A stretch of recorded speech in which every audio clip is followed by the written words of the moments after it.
Prophetess of Productions.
Prophetess of Productions.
Prophetess of Productions.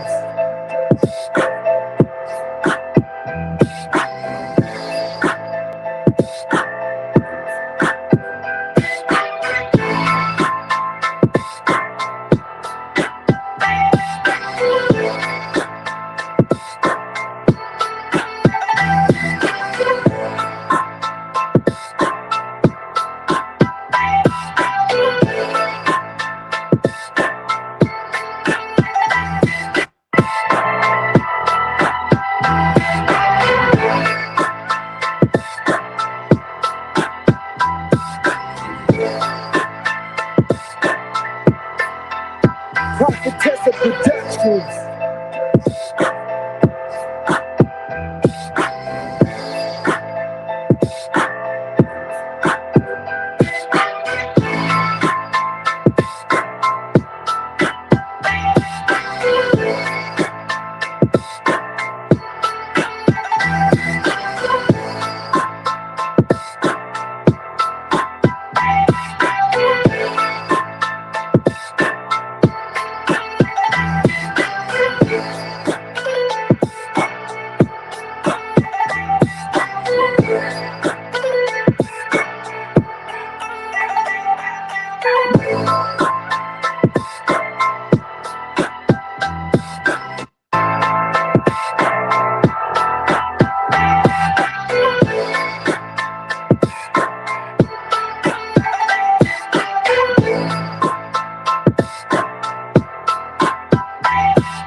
Productions.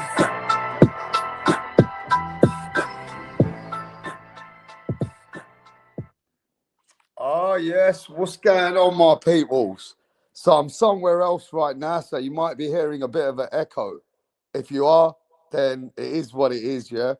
But I wasn't going to go live, but we're probably going to get Devin Haney, DHP, Bill Haney live in a bit.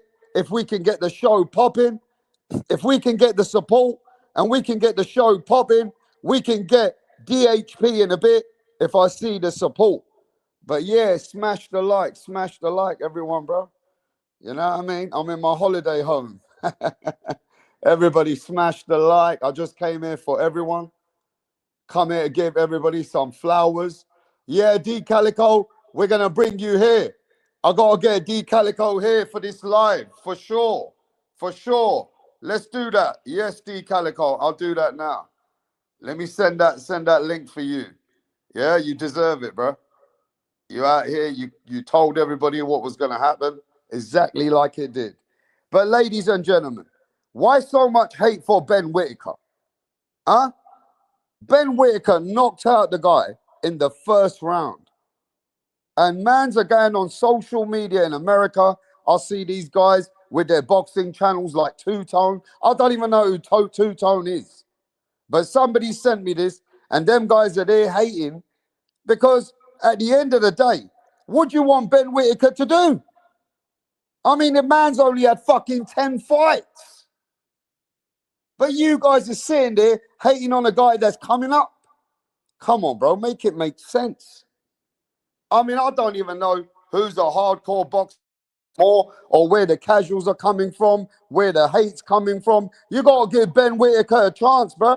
The man knocked out the man in the first round, and the mans are still hating on Ben Whitaker. You get me? And this is what the Americans do, especially these American channels, bro. You get what I'm saying? Now, I'm saying this. Ben Whitaker still got a lot to do, right? He's still got to prove himself. He's still got to basically have a couple of meaningful fights until he gets ready, right? But the geezer's only had 10 fucking fights, bro. And your best fighter, if I bring up their resume, yeah, they ain't done nothing after 10 fights. You go look at your best fighter and have a look at who they fought in 10 fights, bro. Yeah? You just give this guy about 5-6 fights. 4-5 fights. He's coming for Benavidez, whether you like it or not. Hey, yo, D Calico, what's happening? Yo, hey, I ain't gonna lie, this is my favorite UK fighter. Ben Whitaker. I mean, I don't know why these guys are hating. I mean, what is their favorite fighter done in 10 fights? You tell me. Bro, you just fucked my head up. Bro, he is such a talent to only be 10 fights in. Now you just gave me a reason to really brag on him, bro. Because I love. But this guy made a good point. You at least are very broad-minded. The Yanks like hating on fighters, especially foreign fighters. Yeah, because if you look at it, whether they like it or not, bro, Ben Whitaker is the money. You know what I'm saying, D Calico? Yep. He's the money. He's gonna be the money man. Just like they don't like it with Conor Ben. They don't like it with Moses Atuma. They can't handle that the money's coming from here. Do you know what I'm saying? Yeah. Right? So what do you want Ben Whitaker to do in his 10th fight? Man, I'm talking about he way beyond Madrimov in his 10th fight. You know how Crawford said Madrimov was the best at 154 after 10 fights. You know, nobody's crowning Ben Whitaker to be the best, cruiserweight or anything, based on 10 fights. But man, this guy's the goods. You hear me? I'm telling you, bro. But look, we gotta be honest. I don't know why guys want to fucking hate on fighters every day. 10 fights, bro. The best of their best fighters are not fighting guys like Ben Whitaker. But let's speak to MAW says Ben Whitaker blew dude away too easy. The best thing he can do is fight again ASAP. Yeah, of course he can. That's what he got to do. He got to stay fucking busy. He got to just stay busy. You know what I'm saying? I see the people out here there's a lot of haters, just like they did to Devin Haney, and Devin Haney humbled the world. And that's why you got to see why he's called DEEBO Haney now. Yeah? Now, I'm going to break down why Devin Haney is called DEEBO Haney, and that's his real name. Yeah? If you go on the internet now and you put DEEBO, guess what comes up? Let me show you now. I'm going to show you something now. You're going to say, bro, even the Google has picked it up now. That they're saying that the DEEBO Haney is only one guy. And that's Devin Haney. Watch this. I'm going to show you now.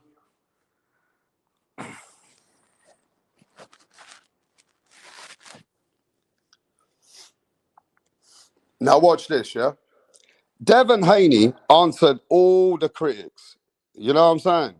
Devin Haney done everything that the whole boxing fans that were against him, the hate against him, everything they said he couldn't do, he just went and done it even 10 times better, right? Devin Haney has become the leader of the pack when it comes to the guys that are coming up today. You know what I mean? The Shakors, the Tios, yeah, they're the great fighters, but Devin Haney's leading the pack. Yeah, they can't handle that. Now, the other thing we got to recognize that Devin has done, right, is he's made the people that didn't believe in him believe in him. He's made people earn their respect, like me. Yeah, Devin Haney earned my respect by doing what he was doing, by fighting the best and not ducking any challenge that comes forward. If Devin Haney wasn't DEEBO, listen to this, D Calico, Shakur Stevenson would never have demanded so much money and accepted 25%. If Devin ain't DEEBO, right, then Teofimo Lopez would have took the 8 million and fight Devin Haney. If Devin ain't DEEBO, one of my favorite fighters, Conor Ben, who wants to smoke with everybody, Boots Ennis. He said, I'll fight Boots. I'll fight anyone. Remember you were saying that? And now, when he's coming at 147 and Boots is moving up, what did Conor Ben say? I will fight Mario Barrios, Rolly Romero, Ryan Garcia, because Devin's style is not that fucking exciting. That's cap. As much as I like Conor Ben, I know Conor Ben, in the back of his head, knows that Devin Haney is the toughest fight. So why do these fighters that really know Devin Haney, that actually are the ones that make it difficult, that really want to fight him?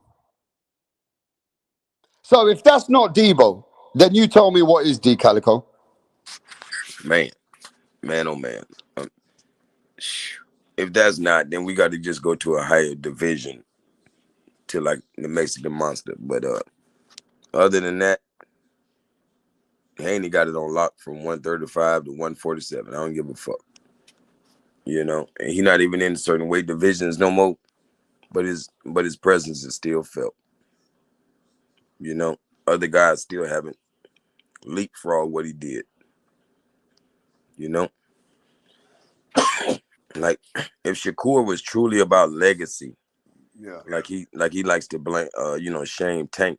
Tank is not about legacy, and all you lames want to, pressure, one fighter about legacy, but not the other.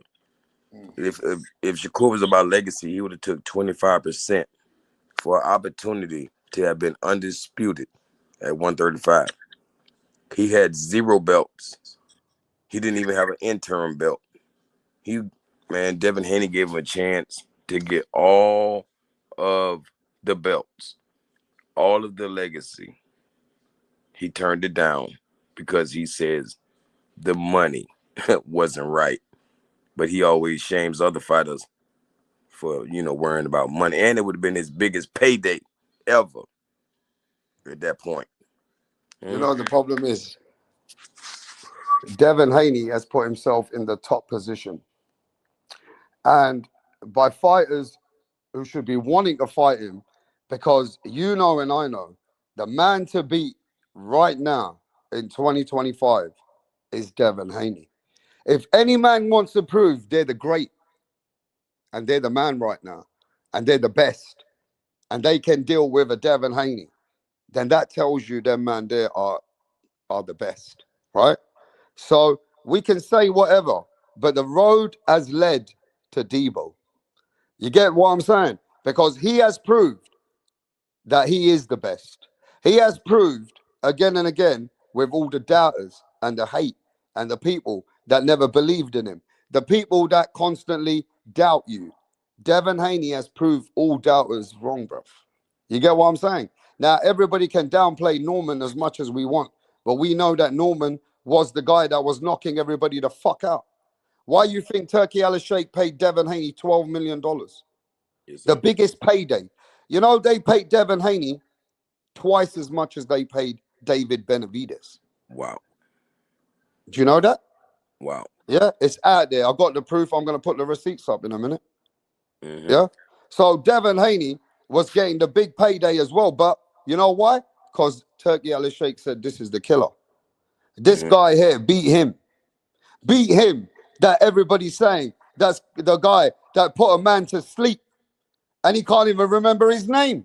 Let's not forget that energy, bro, because the hardcore boxing fans Thank you. were coming here telling us that Brian Norman sleeps Devin Haney, right? And they were saying that Brian Norman is the guy that knocked out Santelian. Brian Norman knocked out Jin Sasaki. So why?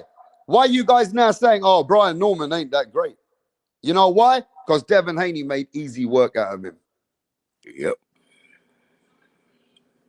Yep. He walked out unscathed. That's their problem.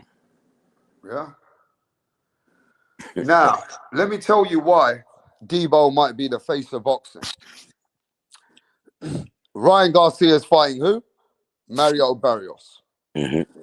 If Ryan Garcia can pull it off and win the belt, the biggest fight is going to be Ryan Garcia, Devin Haney in level terms now.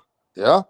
Mm-hmm. Now, if Devin Haney goes in there and makes all those wrongs right, takes Ryan Garcia's belt, unifies, Devin Haney's taking over anyway.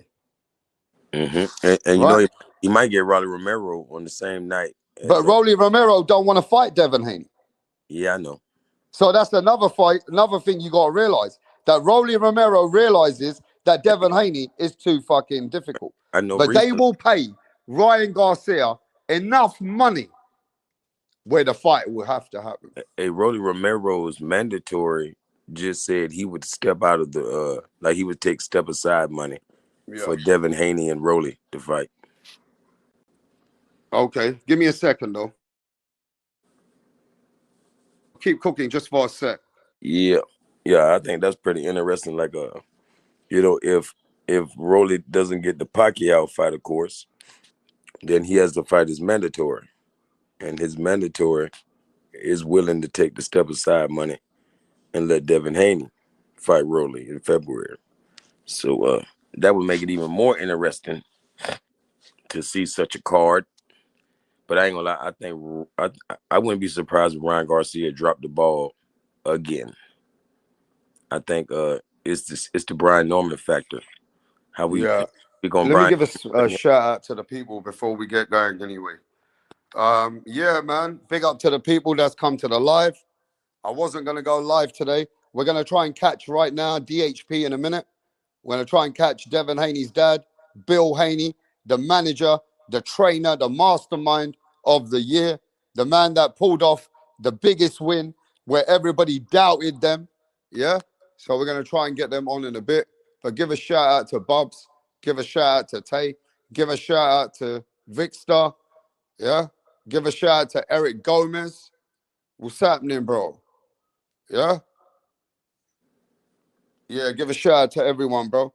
But yeah. So what do you guys think about Ben Whitaker? You guys still hating on Ben Whitaker or what?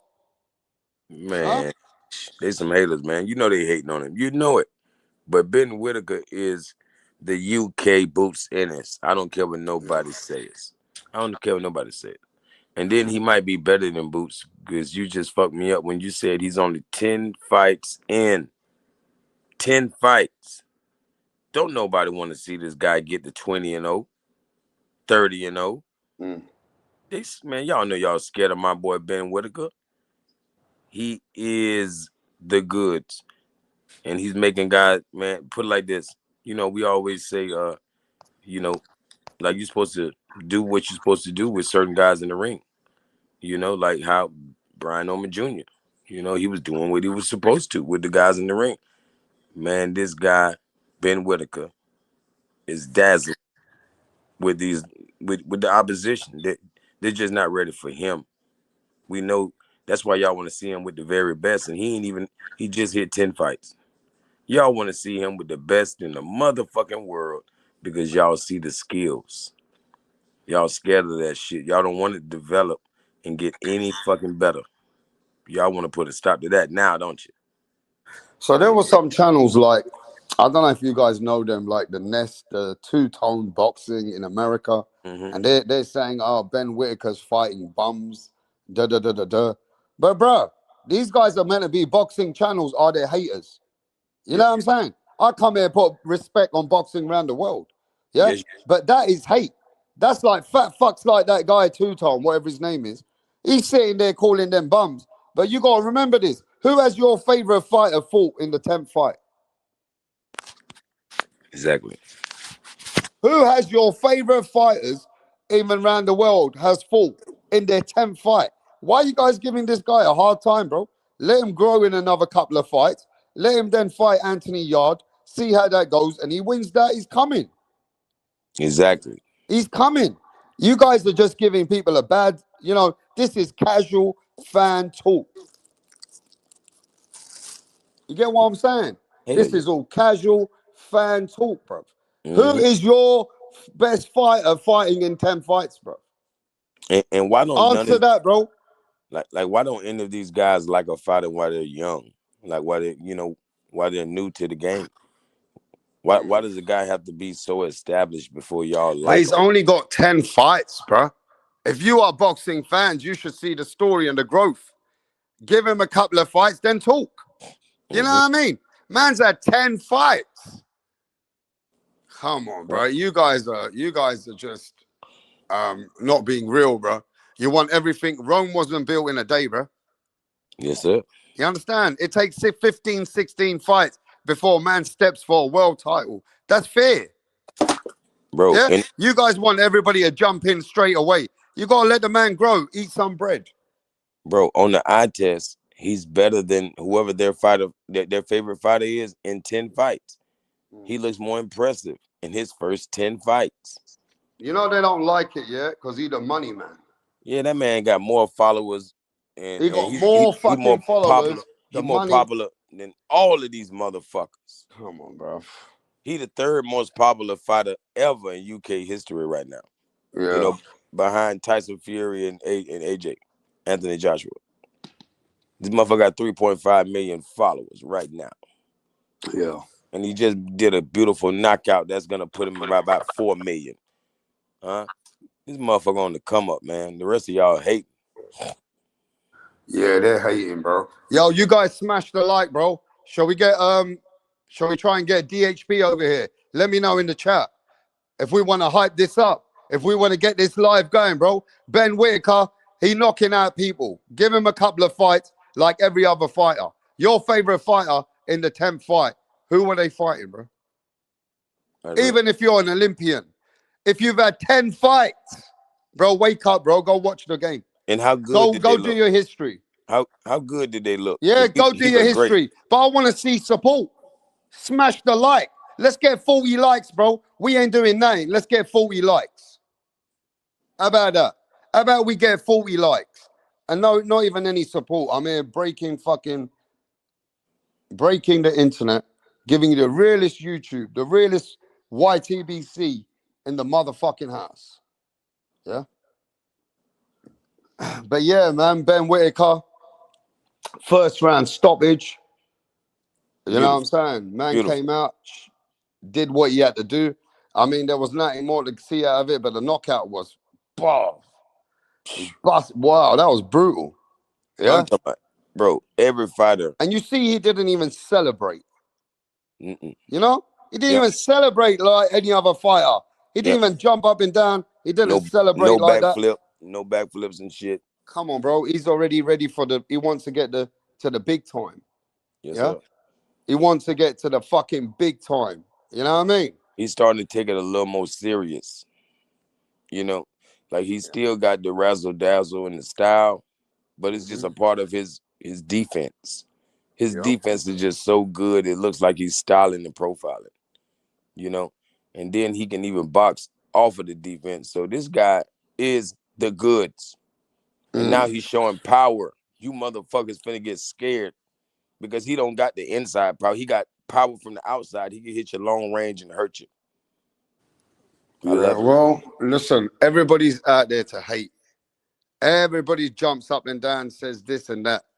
Once you give the person an opportunity, then you'll see what they're going to shine with. Everything is a growth. Boxing is all about fans that are always sitting there to see your downfall, bro. Give the man a chance. If you're a real boxing fan, you wouldn't be just downplaying anything and everything, bro. You'd just be waiting to see when the time is right. And when the time clicks, then we see. You get me? But I know Ben Whitaker's destined for greatness. Yep. Whether you believe it or not, he's destined for some greatness. And he is going to be the money man. Remember that. I All promise. roads of money might end up with Ben Whitaker. Wembley Stadium sellout. Hey, man. Yep. I'm talking about That's this why guy. even Benavidez is saying the same thing, bro. This guy is popular like a Ryan Garcia, but in the UK. I'm telling you, yeah, he about to blow up. Of course he is. And these guys are just sitting there. They just want to see something happen straight away. You know what I mean? They And, want to put mans in there straight away. I mean, give them a couple of fights. word. Fucking hell. They What is pray, 10, 11 fights? they praying on his downfall. They praying on his downfall. They hate us. You know, it's no different than after 10 fights, people feel like Tank should fight Loma. He should fight Loma. He's not all that. He's not that good. Well, Yeah. wait till he fight. Let him get 10 more fights. Then Yeah. Give the guy a few fights, Eric, and we'll see what's up. Because no man with 10 fights is sitting there beating the best of the best, are they? You want to see a growth. You want to see man's. It's a UK hate, bro. I told you, Eric. The it, money's over here coming now. The money's with this Whitakers, the Moses, the Tumas, the Conor Benns, the Hamza Shiraz. Don't forget, bro. Mans are bringing different out in England. They bring the fucking weight. They bring the fans. So there's a lot of hate from the other side, bro. They hate on everybody anyway. You know what I mean? We just got to keep it real. They hate on Devin Haney, bro. The man's doing the best of the best.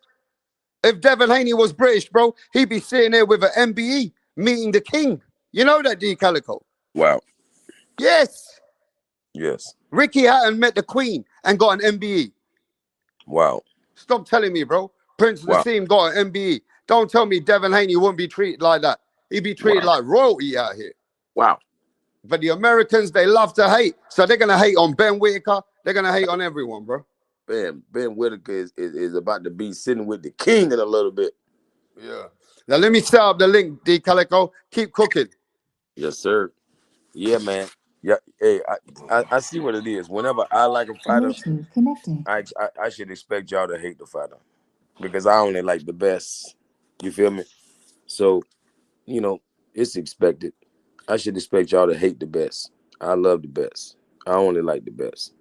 The rest of y'all take a back seat. You feel me? Like I watch you a little bit, but you're not great. I can see talent. Yeah, I just want to say, bro, I'm just coming from the minority Americans, bro. A lot of the Americans and me, I love the Americans. I love what they, how they roll in the sport. That's their way. But I'm saying pure hate, that comes from America when it comes to their own fighters and the fighters overseas. They love to see downfalls, or they're always sitting there downplaying fighters and fights. You get what I mean? It's never enough. But go on, D. Yes, sir. Yeah. It's never enough. Like even if even if he beat Benavidez one day, they'll have an excuse, you know.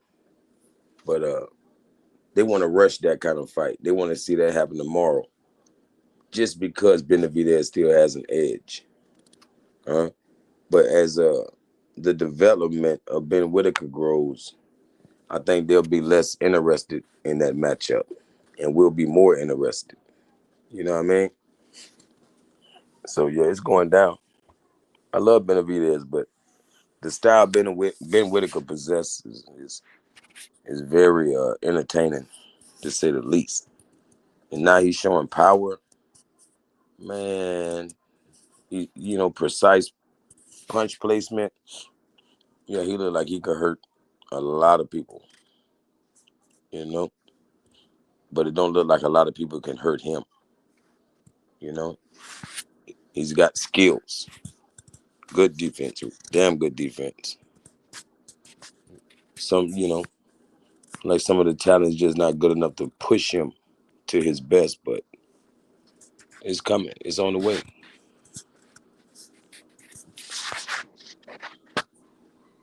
Check out the chat. Al Corpo in the building.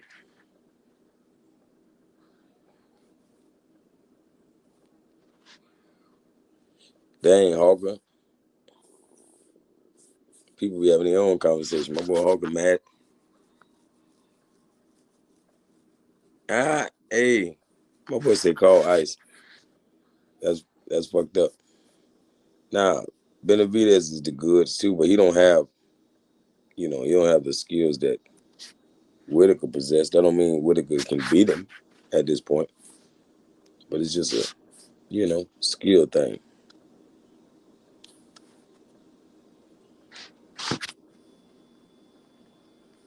Dang.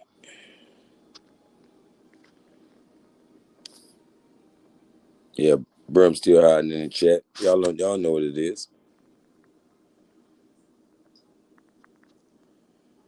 Morrell versus I like that. Morrell versus Whitaker.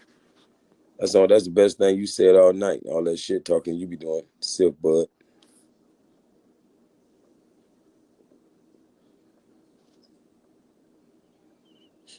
We're live right now, Bill. How you doing, mate? Man, what's going on with Rap Star Boxing Knowledge, man? That UK perspective of things, man. But you gotta fight, and you gotta earn it over here, man. I mean, so what's going on, Rap Star? I'm always happy to come over here with you, man. I'm in New York right now. What time is it out there? Man, we out here it's coming to afternoon, bro. So we're coming just before, it's 11 o'clock. Oh, okay. Well, yeah. I'm fired up in the 6 a.m. Oh, yeah, Bill, look, I've been smoking the streets, Bill. I hope you realize, though, that I told everybody that Devin Haney, what experience he has and what he's coming to the table, you guys are stuck in wherever they're stuck in the sauce. I mean, I'll be smoking all the brims, the tip Baylesses, all the channels. And I told them, bro, they need to get with it before they get left behind. And to be fair, Bill, I got to give you your flowers, and I got to give Devin his flowers first, bro, because respect is earned out here, bro, and you guys are earned it the hard way. You definitely earned it from us. No, listen, we appreciate it. And this is boxing, and we love the fact that everyone has an opinion, and they, and they just, participate in boxing. We don't care, man. Our agenda is clear that we want to be on that Mount Rushmore boxing. I want that's what Devin is looking to do. Yeah, no, Bill, I gotta tell you this: the live today is that DEEBO is leading the generation, and Devin Haney now for us. What was the topic? Is he the next face of boxing in America or around the world, where we know the older guys are leaving the game? And what will it take for Devin to get there? But before I even get there, Bill, how's Devin doing? How's he enjoying his victory? Let the fans know, bro. They're here. No, absolutely. Devin is he's right now. He's in Thailand, at the WBC convention. Yeah. Of course, that's a great opportunity to support the WBC and everything that they represent and that they do. Yeah. And just the champions and the stuff that goes on, and keep an ear to the ground and see what's really cracking. Yeah, Bill, I mean, to be fair with you, you humbled certain people. You didn't humble me. I always knew that Devin Haney had a lot lot more than what people feel sometimes that he gave in the last fight. But I just want to say there's a lot of cobwebs that have been cleaned up. And I feel that Devin actually won that fight easy. People still wanted more out of Devin. You know, people are never always happy, satisfied, even if Devin can do. They said, oh, why didn't Devin knock him out? I mean, to be fair, though, they were going the other way, thinking this guy's going to knock Devin out, and then it all changed around. Not for me, but for certain fans. So how did you feel about this victory, knowing that this time they put you as a slight underdog, Bill? Yeah, well, you know, that's the sport of boxing.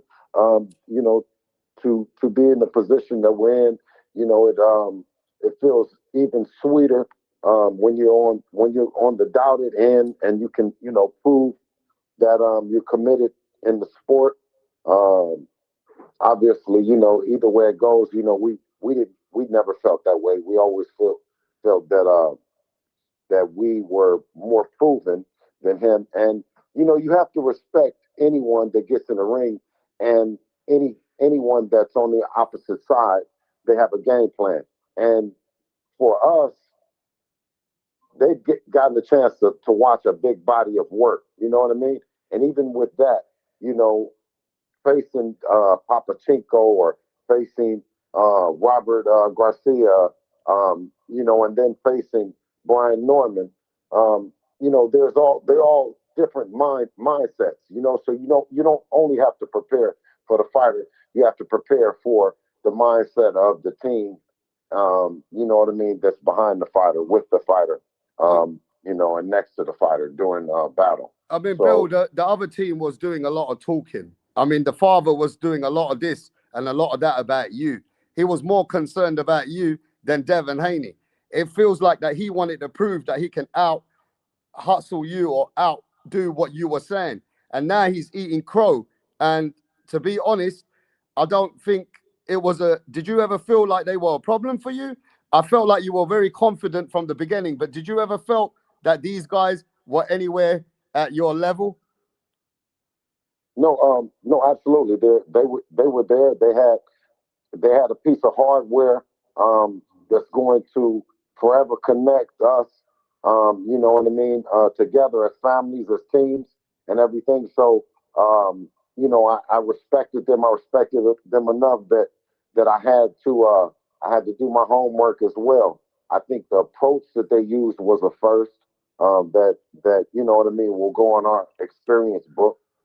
In the sense of, you know, a lot of mental stuff, you know what I mean, that they were trying to do. And I didn't know if it was part warfare, or was it just you know, that they were just being reactive to everything that was going on. You know, nevertheless, I had to prepare in the same way that I would as if they were the big bad guys that they professed themselves to be. Now, Bill, I'll tell you this. Those certain fans came here and ate some crow, and they feel like they've been cheated by the Normans or hoaxed because they really believed in the situation and how the son was performing, putting people to sleep. The father was saying, my son's great, this, that. So people actually really now feel they got, but is it because they underestimated Devon all round? Because why would they go for Brian Norman? I never seen no Brian Norman fans until he was attached to Devon. Or are these haters that just want to see downfalls of fighters like they did the best of the best, like Muhammad Ali's and everyone else, and like the Mayweathers? Huh? Where Okay, did these fans? hold on 1 second. Hold on 1 second. Yeah. Hey, D Calico, you there? Okay, Yes, so yes, sir. so yeah, So where did these no, that's fans come from, bro? Because I see that no, certain channels that's like, look, let me tell you, okay. the Americans got a little bit gazed. They got in the sauce. People that were respecting Haney, like Coach Malachi's, the Two Tones, and then all these channels, they say, oh, we're going for Norman. They talk like they're hardcores. I told everybody Devin going to outbox this guy or even drop him. Now, the man who's in the chat with me, his name's D Calico. He put money on Devin Haney even dropping Brian Norman. But people were so gazed on Brian Norman. Where did it come from in America?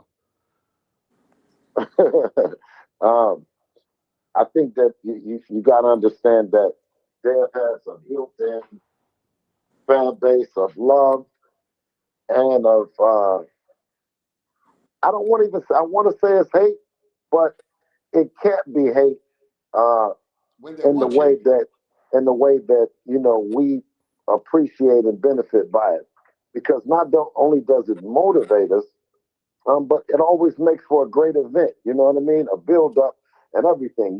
Because it just seems like they follow around to every fighter that we're about to fight. This fighter ends up with this massive fan base that's just we've seen it before. We've seen it with Regis. We've seen it with Brian Norman. Um, and even it was the same way with Jose Ramirez. Yeah. And to be fair though, Bill, going now, why I think Devin Haney, I put his name and I showed everybody. If you put DEEBO in Google now, do you know what comes up, Bill? What? Devin Haney's career and what he's doing and why he got that nickname. Now watch this.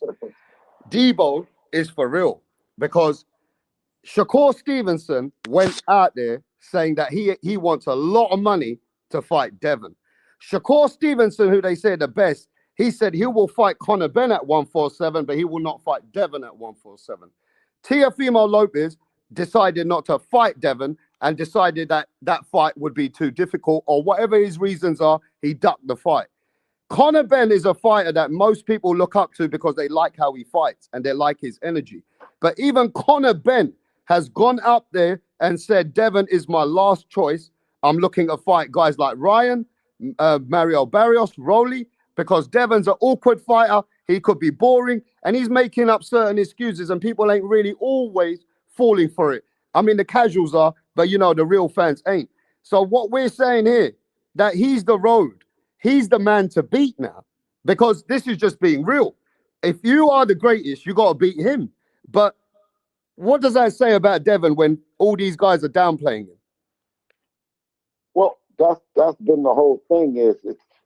It's been consistently with Devin since the days he came in the game and Robert Eastern was the champion and Mikey Garcia, Adrian Broner, these guys that Devin was calling out to become a champion. You know what I mean? And wherever their career went, their career went. After Devin got the belts or they dropped the belts, in the case of Mikey Garcia dropped the belts and became an Emirates champion, something like that. You know what I mean? Lomachenko ended up dropping the belt only to pick only to want to have the belt after we've won the belt to come back. So it's always been consistently DEEBO and that jury. He likes the jury. You know what I'm saying? So that's why he's became undisputed champion, 3-division champion. You know what I mean? At 27 years and a few days old. So I mean, what else can I say? I think that now,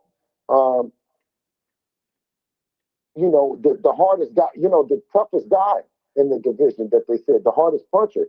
You know what I mean? We went right to him for the belt that he had, for the jury he had, and then we looked around and everybody had went pew pew pew. Right? It was like, so we said, hold up, man. Where's that dude Rolly at that was talking all that shit? The guy, the ugly style, the awkward style, all the tough shit. Where's he at? He went ghost. You know what I'm saying? And I said, now listen, if we had went with our WBC, that we had been in the WBC forever, and we went with Mario Barrios, everybody would say we was cherry picking. So we went with what the people and boxing, and went with the WBO and shout out to them and their convention coming up in Puerto Rico.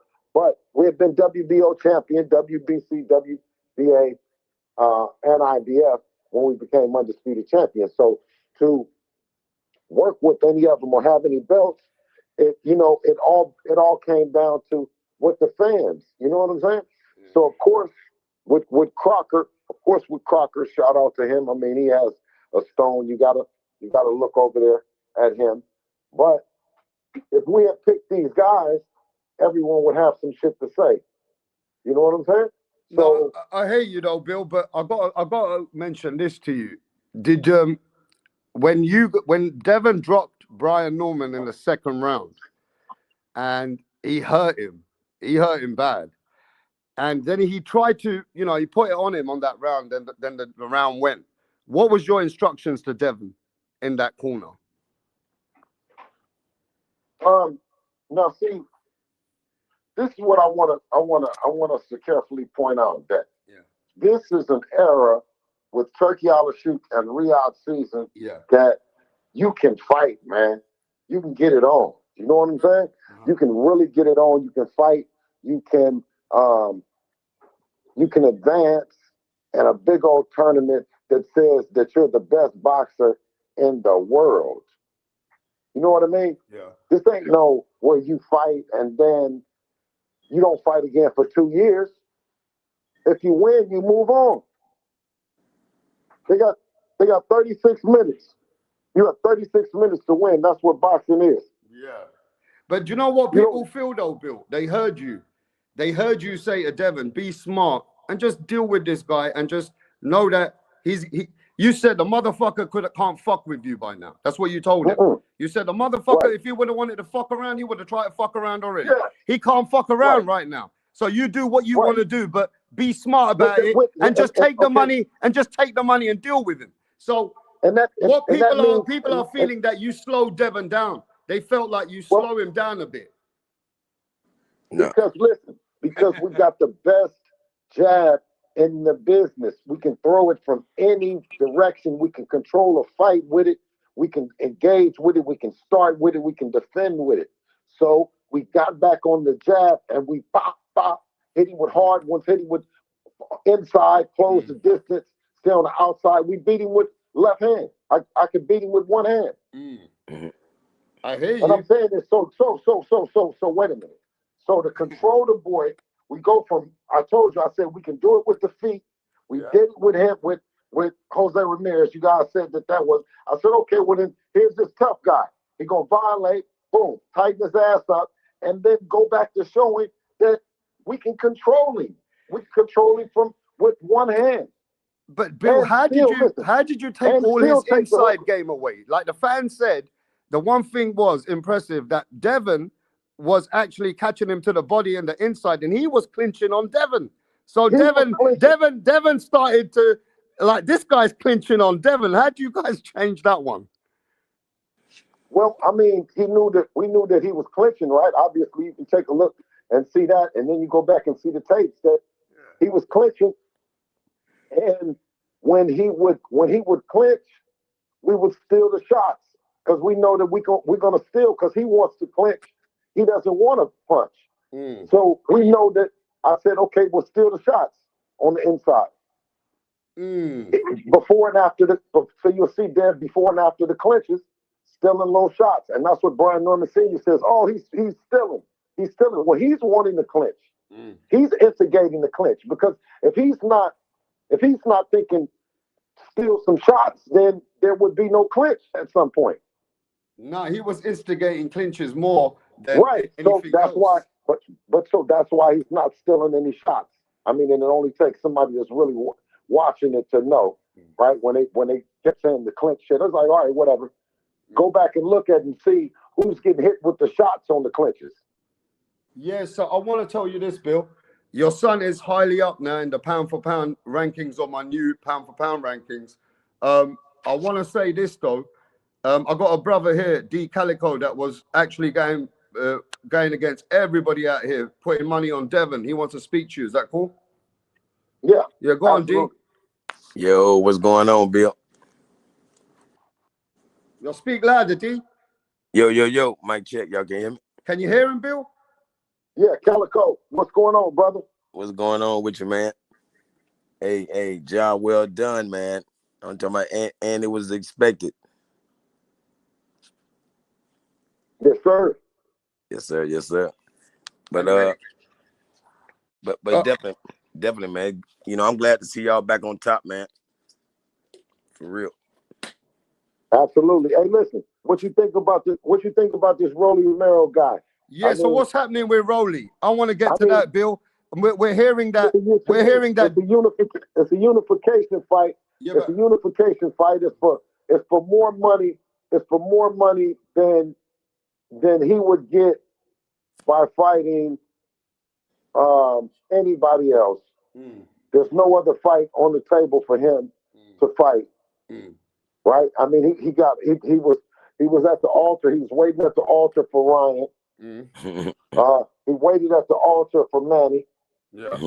Manny has an opportunity to do Floyd. He has an opportunity to do a lot of different things, and I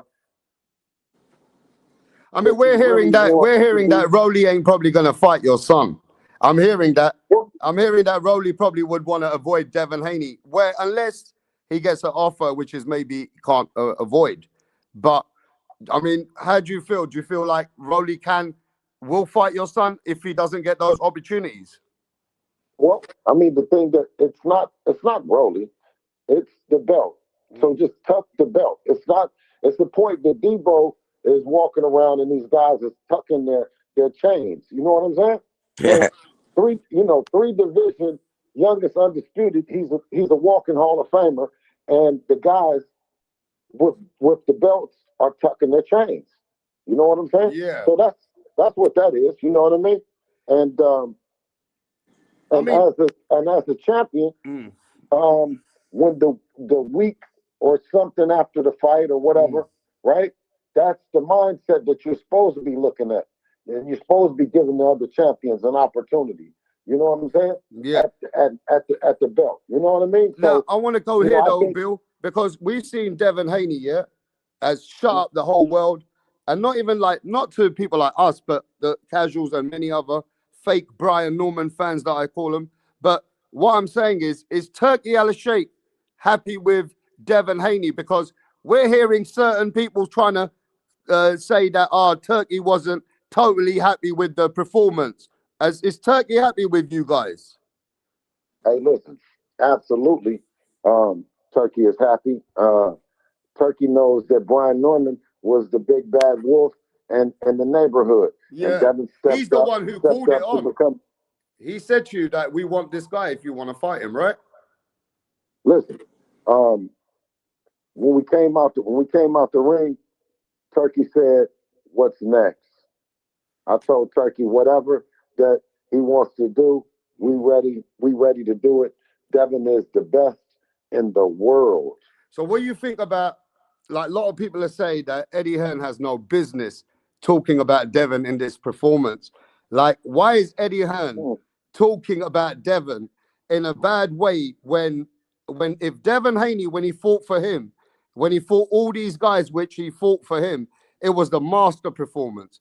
And now he's saying, Devin Haney doesn't engage as much. Devin Haney needs to engage more. Devin Haney fights a little bit too he's trying to say, I don't want to use the word scared, but too not want to engage. He's trying to downplay Devin. So what is this Eddie Hearn situation, bro? Let me tell you, because Eddie did not realize that we hooked up with the real ones in the UK, and we're, you know what I mean, like the shit that he's talking. It was a great opportunity for us to come to the UK for the first time with Eddie, to do an open workout, to do all the stuff. So this brother in the chat says Eddie's doing this because he's invested in Shakur and Conor Ben now. Do you understand that part of his business? Yeah, of course. Listen, of course. And he said that. He already said that. But we don't want to go that far back and act like that we don't understand that. Of course, if he's not making money, off of anything, yeah, because Devin's now making serious money and Eddie ain't getting shit out of it. Yeah, but you know what? But the money part of it, because it's not about the money. Yeah. It's not about that. It's about Devin became undisputed, and it wasn't under Matchroom. It wasn't under Eddie. You know what I'm saying? Mm-hmm.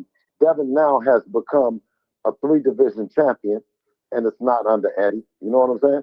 And if we come to the UK, it will be co-promoted. It will be a co-promotional situation with Eddie and some other great people. And I think that Eddie will not necessarily love it, but he's going to always have respect for it. You know what I mean? Because it's something that we worked for and we didn't necessarily ask, or you know what I mean? We weren't disrespectful anyway, because you know, we gave Top Rank a chance with their best fighters. We gave Matchroom a chance. We get all the promoters. We tell them bring their best, and you know what I mean. And then we're gonna figure out everything else. And you know what it is? Sometimes I feel like people have always hated Devin Haney's position from when you told us many years ago that Devon's got his own company, DHP. And I feel like promoters, they don't like it when you guys know so much about the business now that somehow you don't even need them. And Devon's standing up for his own brand, like Bob Arum, Eddie Hearn, Oscar De La Hoya. These guys, they kind of sometimes despise what DHP is doing. I feel a lot. I'm just saying because a promoter feels that, you know, that you guys should be under a promoter and a banner, but you don't need to be now. So that's kind of a conflict of interest there. Well, I mean, I thankfully to platforms like Rap Star Boxing Knowledge. You know what I'm saying? Yeah. And among the other ones, you know what I mean, that like us or love us. You know what I mean? I always attribute everything that you guys do to the position that we're in. You know what I mean? And I think that that's just been our stronghold on the market. We believed in the digital space before everyone did, in the sense of we know that the deals that they were offering was all based on linear television. Was telling we can make you a big star on HBO, or we can make you one on Showtime, or we can make you a big star on ESPN. We always felt that we would sacrifice their marketing plan for ultimately our freedom to be able to chase the championship belts and ultimately make moves to be one of the best to put on a pair of gloves, the Mount Rushmore of boxing. But that you can't do that and then be affiliated or tied to a company that has an allegiance to something that won't allow you to fight the best fighters. You know what I mean? Historically, that's been proven that business model doesn't work. So for me to box my guy, my son, you know what I mean, in that position that would ultimately work against him at a certain time, that wasn't the business model that we built. Bill, I want to say this though. I want to say this. I know that Devin Haney, without Devin Haney doing what he needs to do and being focused on task and winning the fights, there wouldn't be no DHP. But I have to give you some flowers here, bro. A lot of people felt that you were bluffing all of a sudden, saying, no, we'll take you. And you proved it. You signed the fight. They didn't sign. You said, no, we'll take you. They signed the fight. They didn't want to sign. Then you told them, we'll take anyone. And then Brian Norman came along, the baddest man they talked about. You said, all right, we'll take you. They said, nah, you're bluffing. Then you take the fight, you win the fight, you had a good strategy, you picked your camp, you did everything, Bill. You're the man who was the man behind the whole move, the deal. I think we got to give you some flowers there, bro, that you pushed the right move at the right time and actually pulled the right cards. It's an inspiration to people like me that's come from different backgrounds that didn't have all the love in the beginning and then found a way to actually make it in the world and then realize there's a different way to roll here. And this is how we do it here. So I got to give you your flowers. You showed the corporate world that the way Bill Haney can do business. So that's saying I got to say that in these 7 years, Bill, this is saying that has inspired me as a man, as a father, and a man, the way that you pull the moves. Even though anybody can say anything about you, it doesn't matter to you. You just stay focused, and it's just what you do. So I got to give you your flowers, bro. Hey, listen, I appreciate you, Rap Star. That's my respect is earned hard. You didn't come a lot. We didn't just click eye to eye in the beginning. You guys earned my respect. You guys showed me what the truth was, and then as I came in the business, I learned that you guys were really doing what it takes to be what it has to be. So I got to admire what you guys have been doing. Well, I mean, I hope that that's the only thing that our story can inspire other families and other fathers that no matter whatever weather it might be, whichever way it might be going, that I've had the patience, you know what I mean, and the mental resilience and fortitude to stick to the plan and understand that we're walking in faith in our vision. You know what I mean? And God gives you a vision, gives each family a vision. And I think that we've been just consistent in that's what it's been. It's been Devin Haney versus everybody, and I just hope that some family can take that same, that same steam and momentum and belief in their vision, you know what I mean, and never waver. Yeah, but Bill, everybody has a vision. But you have shown us in years your passion, your vision, how you built it to the corporate world, and how you really have pulled some big moves. Whereas many dads are in the industry and they all are batting for their sons, just like you. But there's, you've also shown, bro, that where they said you couldn't do it, you always turn up and do it. And I gotta say, that takes a father and a manager, because you got to separate the both. So I hope you get your flowers for that. Hey, Yes, hey, sir. hey, Yes, sir. hey, But it's when you have what I believe in a generational talent, and in the generational talent, it's the commitment from the fighter and the team around him, and the belief that who he is and what he is and what he represents. You know what I mean? And it has always been a call to action about Devin and around Devin. You know what I mean? I've been a part of it, part of that team, and like I said, it's something that's contagious and it's infectious if if planted right. You know what I mean? And I'm a firm believer in the stars are at home and not on television. There's so many stars and kids and families right now. But if you waver, if you just waver for a minute, a right or a left in the wrong direction of faith, you can end up, you know what I mean? What we felt, in an abyss. It was dark. Nobody believed, but we knew that we would stick to the vision, stick to the plan, and we were going in the right direction. We would continue to work. You know what I mean? And one day it's going to be that stage, and you're going to be able to you practice, in the backyard where he says 5, 4, 3, 2, 1. You know what I mean? Yeah. So that's what we go on every day. And it's not comforting to be able to be with a Rock Nation Sports. You know what I mean? They do a hell of a job, or a top rank, who has the best matchmakers in the world. You know what I mean? You have Floyd Mayweather, that instant attraction. You know what I mean? Everybody in the world knows who you are just standing next to him. Those are all comforting places, rap star. But when you talk about a story being able to depict what it really is hard work and determination and faith and belief in your household. That's what our story represents, even though it was challenged because, Brian Norman Jr. says that, it's what you wear and all that. That shit don't have nothing to do with it. Your clothes, you can wear a white t-shirt and you can wear a Gucci shirt. You can listen, you can come from what Regis Prograis said, a neighborhood, or you can have a good family and went to school. It's the commitment, it's the work, it's the study, it's the preparation that the team makes. You know what I mean? And everybody around you. And if you're a dad and you're not running the bullshit away from your son, you know what I mean? That means the bad kids, the as much as you can, the other stuff, then of course you're not doing your job. How can he do his job? So it takes a team effort for sure. But I believe in it. I believe that the next superstar lives next door to me. The next president lives down the street. I believe in it, man. I want to talk about Sean. We've seen Sean in certain videos training hard with his brother Devin. So what is Sean doing? Because he used to play tennis a lot. When I used to speak to you before, when he was younger, he was a tennis player. So what is Sean doing now? Is he doing this as a boxing? He's always been in what I feel that as a dad, you teach your son how to fight, how to defend himself. You know what I mean? Yeah.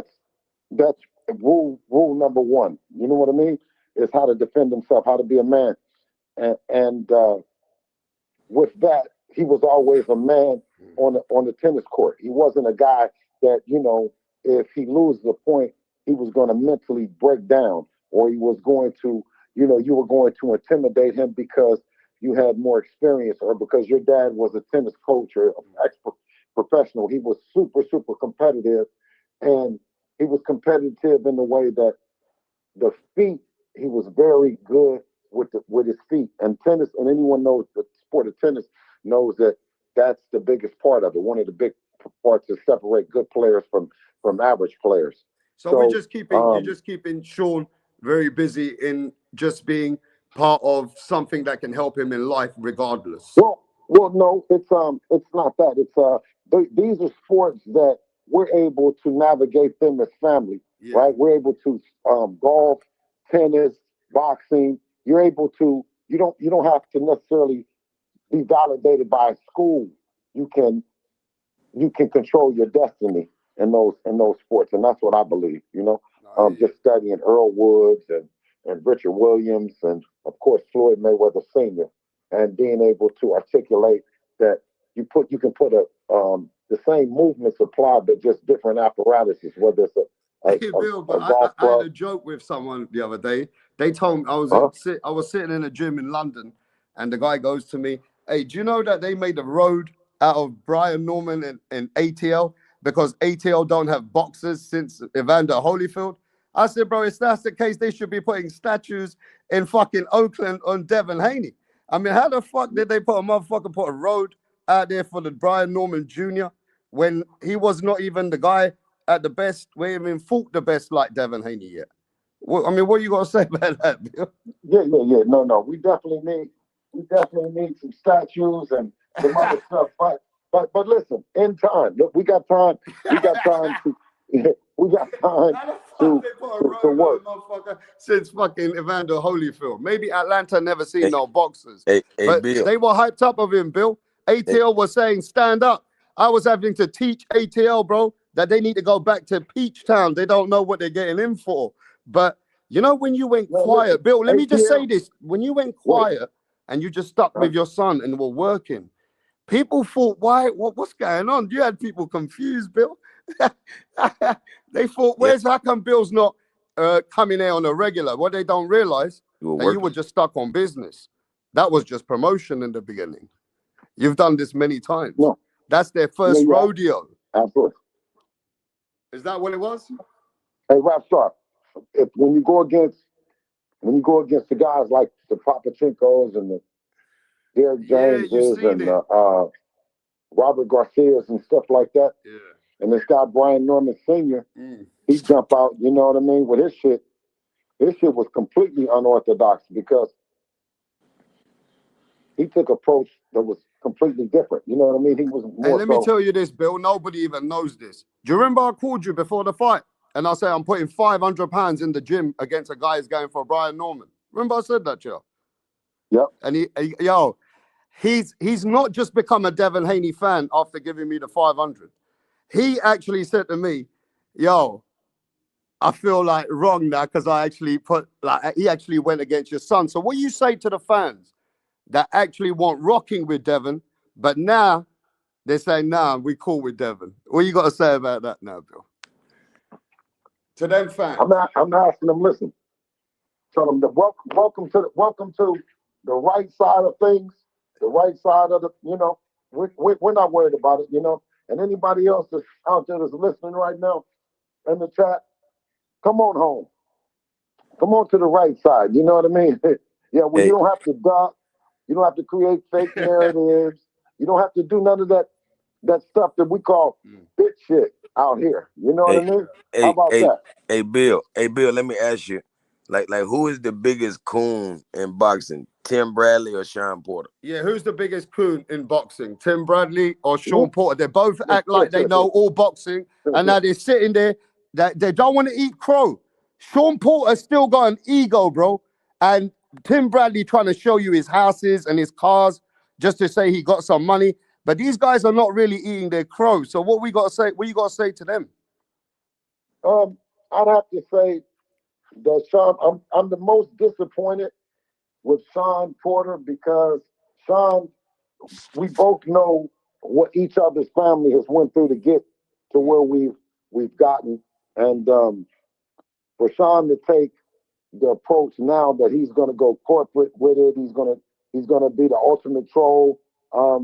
I can, I guess, expect it out of Tim when I say, you know, an out of work champion decides to go trolling against fighters that are accomplished even more than him, more accomplished than him, but he trolls them as if, you know. So for Tim to go from a serious dude to represent boxing and being a serious dude to being a troll like that, that's why I stay cooking his ass.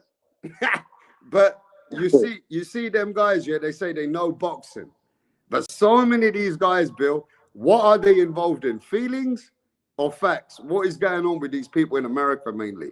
Because I feel like the Americans are the people out there with the media and the fans that always have this negative shit to say. Whereas I told these people earlier that if Devin Haney was an English boy, he would be getting an MBE by the king like Ricky Hatton did, like Joe Calzaghe did, just like fucking Nassim Hamid did. That's how we'd be treating Devin Haney. But there seems to be a lot of friction out there in America. You know what I mean? Yeah. I'm just keeping it real.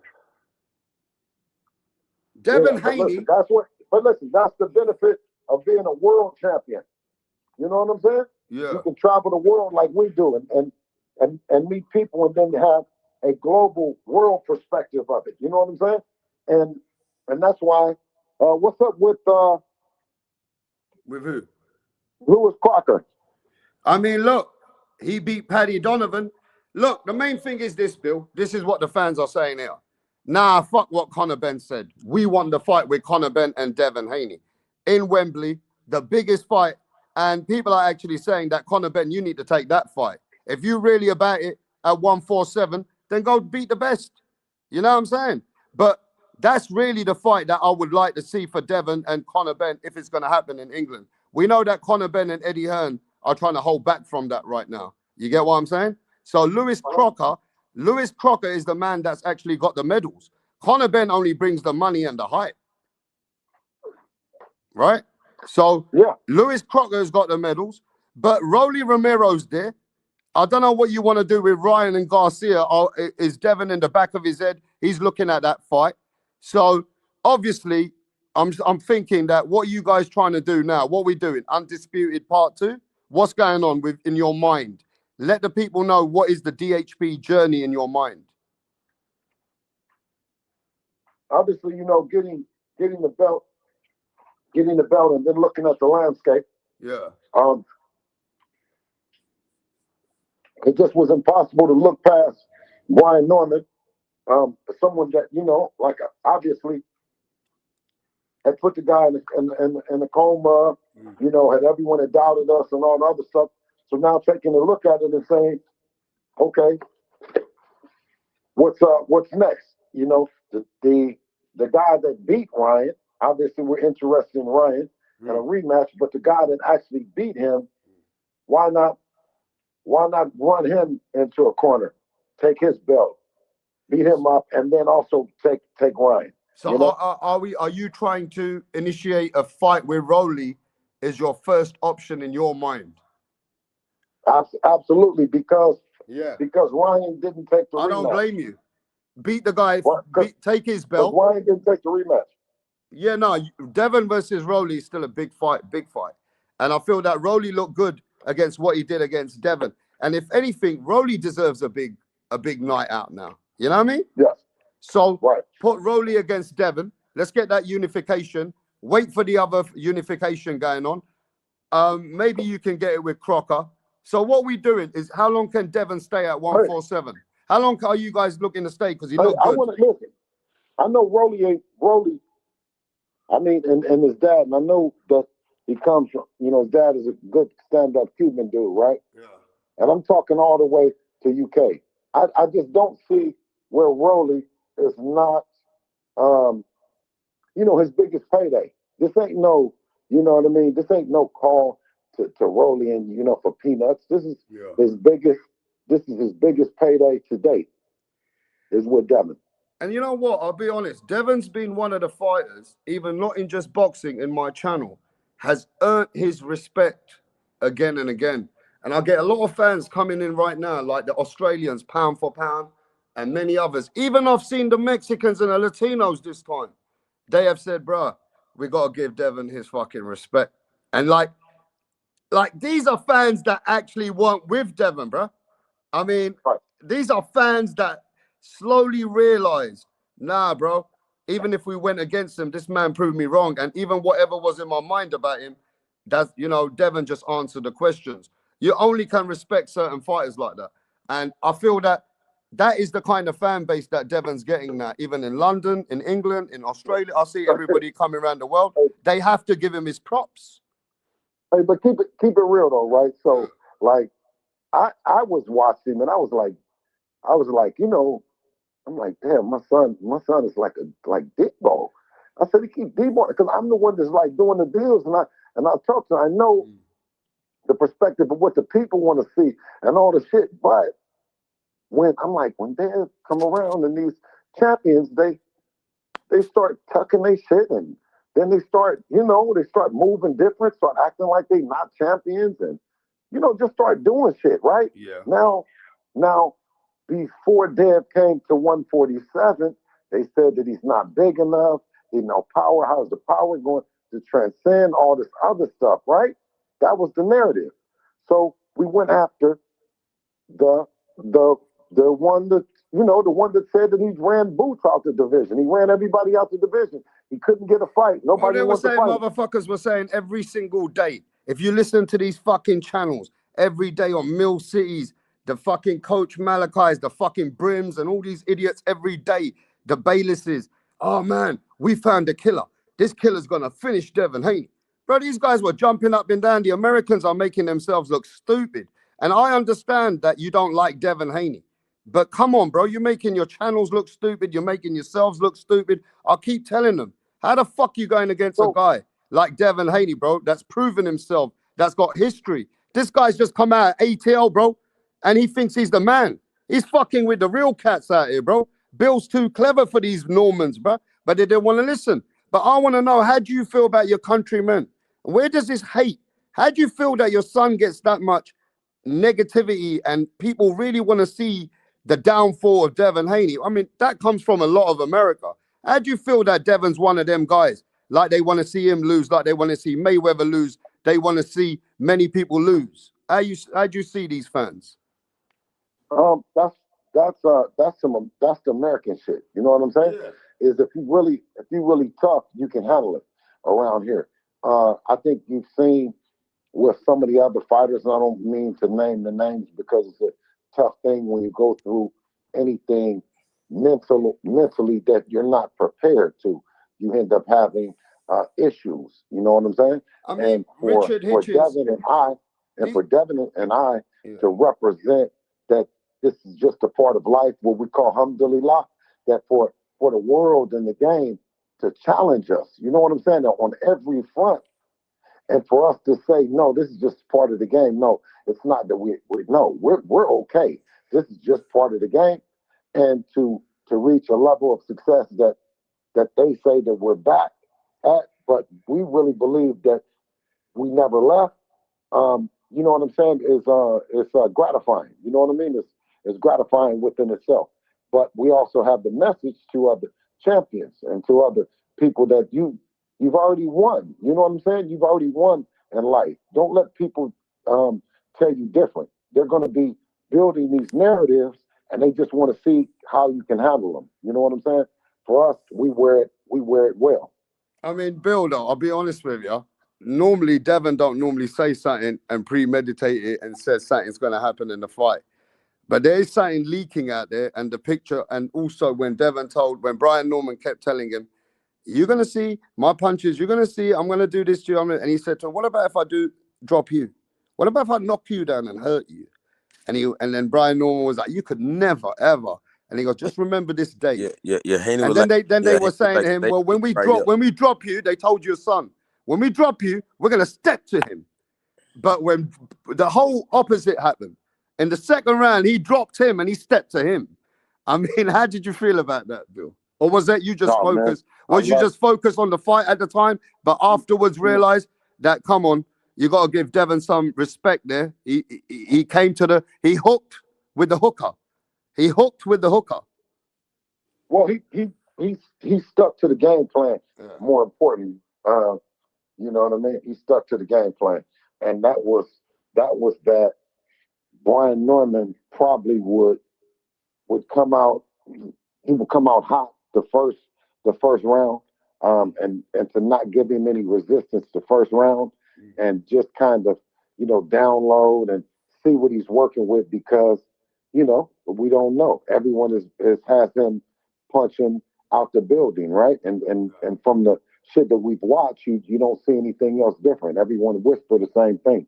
So in the first round, we had to see what he had, and we knew then, when he came back, he was like, okay, you got him, and Dev was like, yeah, I got it, and unbeknown to us, but knowing that he already came out hot the first round, that he would come out the same way, if not hotter, the second round, and that's just what he did, and we were prepared for it. Yeah, for sure. But Bill, I want to say this: do you feel now, if Rolly can't come to the picture, what is the direction? Are you looking at Crocker with Lewis Crocker then? What are we doing? Yeah. If we can't get to Rolly, what are you doing? Are we just going for belts now? We're just looking at belts. DEEBO. Well, he's always looked at belts, and then he's always looked at the fact of that, being an attraction, being the fighter, this guy, Conor Ben's fight, a fight with Conor Ben, we win nothing but money, attraction. Win the UK, we win for Conor Ben. Devin is a 3-weight world champion, undisputed champion, and a belt holder. You know what I'm saying? So, I mean, let's be honest though, Bill. That guy Conor Ben is the only one who stepped in the big lights against 60,000 people. He's got some, he's got the hype behind him. He might have some kind of fan base. Brian Norman never stepped up to the lights, so he's got that going for him. That he's got some fan base and all that, So maybe Conor Ben is not proven as the elite level or winning any belts. He just got the accolades of doing what his father's politics with the Eubanks. So he's definitely on the list. Yeah. You know what I mean? So what is the list, Bill? List. Can you tell me the list quickly? I had him at number 9 on the list. Because it's going to be belts first. Yeah, can you, Bill, who's in the list? Who's on the list, Bill? Well, I think he was at number. Ryan Garcia was number 10. Conor Ben was 9, and Rolly was 8. No, but if we're giving a list to you and Turkey now, what is at the top of the list? Rolly's at first. Crocker's maybe number 2. Is that how the list is now? Or you haven't put? Have you put the official list out? Well, no. See, the thing is that because Brian Norman was on the list, right? Yeah. And him being a champion and 147 and all those other things. Now, what the right thing to do is the other champions, to show the other champions respect, to not come in the division and then start picking other money fights and all this other stuff. You know what I'm saying? So, or because sometimes they'll do that and you're running from the other champions and you're not giving them their, you know what I mean? So that was that. And if we hadn't came in here and at 147 and said something to Rolly would be talking shit. Yeah, but Rolly's not saying nothing. No, he's not. So long as look, that's what I'm saying. Is DEEBO came around and he stopped talking. See, he was talking before DEEBO came into the division. Remember, he was doing all that talking. Yeah. When he had Brian Norman standing in front of him and all the other shit. Now we can't find him. I've been looking for him. Have anybody seen him? Yo, Brian Norman Senior is just going to a couple of channels, just trying to say that I'm showing face. I give Haney some credit. He goes, I give Haney the credit. My son wasn't able to do what I wanted him to do. He just coming over there to I'm show not them looking face. for him. I'm looking for Rolly. Have anybody seen Rolly? No, I ain't seen no Rolly. Nobody ain't no seen no Rolly. Hey, Lewis Crocker don't stand a chance. I'm looking at him, boy. He sucked. I mean, but Devin, look, Devin's got to do what's available if he can't get the next man who wants the belt. Because what we have seen, look, Bill, we've seen that people are playing games. I know Crocker and that Belfast crowd. I know he's not about to go for nobody talking shit about him and running him around. I know he's not scared of DEEBO. No, them Belfast, man, they like a scruff. They like a fight. Okay, man, all right. I ain't man, he throwing windmills. He throwing windmills. Man, bro. But Bill, I'm getting a little bit like, I'm not confident that the champions are going to step straight with Devin. The only thing I'm confident about. Wait. Go on. You said the guy from Belfast. Yeah, the guy from Belfast, but you know, he might want to fight, but his team, his blood and spirit might be about fighting, but his team might want to avoid it. So the team, so he has a team that doesn't have the Belfast energy. You know that Eddie Hearns he's under Eddie. You know that, innit? No, wait a minute. Now I don't Eddie or so is it Eddie or Belfast? Well, what we got to realize is, even you guys have to realize Eddie Hearn and his fighters, yeah. Even they're saying that, is Devin willing to go all the way to England and fight Conor Ben? Because you know, on them cards, Eddie ain't gonna really let him make it easy for you guys to win that fight. Are you willing to do things like that and go to England and fight these guys like Croker and Conor Ben? Wait. All Eddie got to do is he has Crocker and Conor Ben. Why don't he make that fight? Yeah, there's something there they can do. I'm sure that there's something there they can do. I'm not sure what Conor Ben's doing right now. I just know this, that everybody's got Devin Haney's name in their mouth, either for the wrong reason or for the right reason, but they've got DEEBO's name in their mouth right now. Hey, Lewis Crocker look like... Since you said it like that, then... I mean, it feels that way, right? It could go any... Listen, it can go any damn way. You know what I'm saying? So I see this, Bill. I don't know. I look at it this way. I think Rolly's not going to fight you guys. All right? That's how I see it. Even if Rolly don't get definitely, I don't see Rolly taking the fight with Devin. I think he wants to milk his belt. I might be wrong. You guys might be able to put something to the table. He might say, yeah. I actually think you might have the fight because the money's so big that if Ryan Garcia pulls off the win against Mario Barrios, I believe the unification is there between you and Ryan Garcia. Listen, but in between, you need to stay busy. Wait. If it's okay for anybody to milk anything, why would we not be milking 3 division, youngest undisputed champion? Why wouldn't we just go and milk? Why do you still say that, okay, or that I understand them milking, but we don't understand Devin milking? I mean, look, Devin's just showing that he wants it different. You know what I mean? Okay. Devin Haney's showing that he ain't looking to play games. He just wants the biggest fights, and let's make these history right now. Listen, we'll make them after we really let the rest of the division settle out, know what they're at, because ain't no, you know what I mean? Oh, well, Devin is doing this, Devin is doing that, but they're not. No. So what is the Devin deal with Turkey? Is it a 3-fight deal, Bill, right now? A 3-fight deal on the table right now, is it? It's a deal. It's a deal that we will fight all of the guys that are the best. Okay. We'll fight all of them. We'll listen. We'll fight those guys, and you have no problem making the fights happen in Riyadh season, and Riyadh season not being competitive. That you don't have a Devin Haney, and the divisions that we're able to fight in, and then of course the other divisions have to have fighters that are equally willing to sign up and be a part of Riyadh season as well. You know what I mean? Bill, and I think I'll be honest with you, Bill. If everybody's playing their games and fucking singing songs, yeah, I think you guys, you're doing what you're doing. If you guys have to keep busy, make a couple of fights until any guy's ready, then it is what it is. Nobody's asking you to go champion to champion after champion if they don't want to fight. You get what I'm saying? So it'll be nice to see Devin busy than just sitting back. Even if we can get you, let's get a fight. You know what I'm saying? Get a top name out here or somebody in the top 5.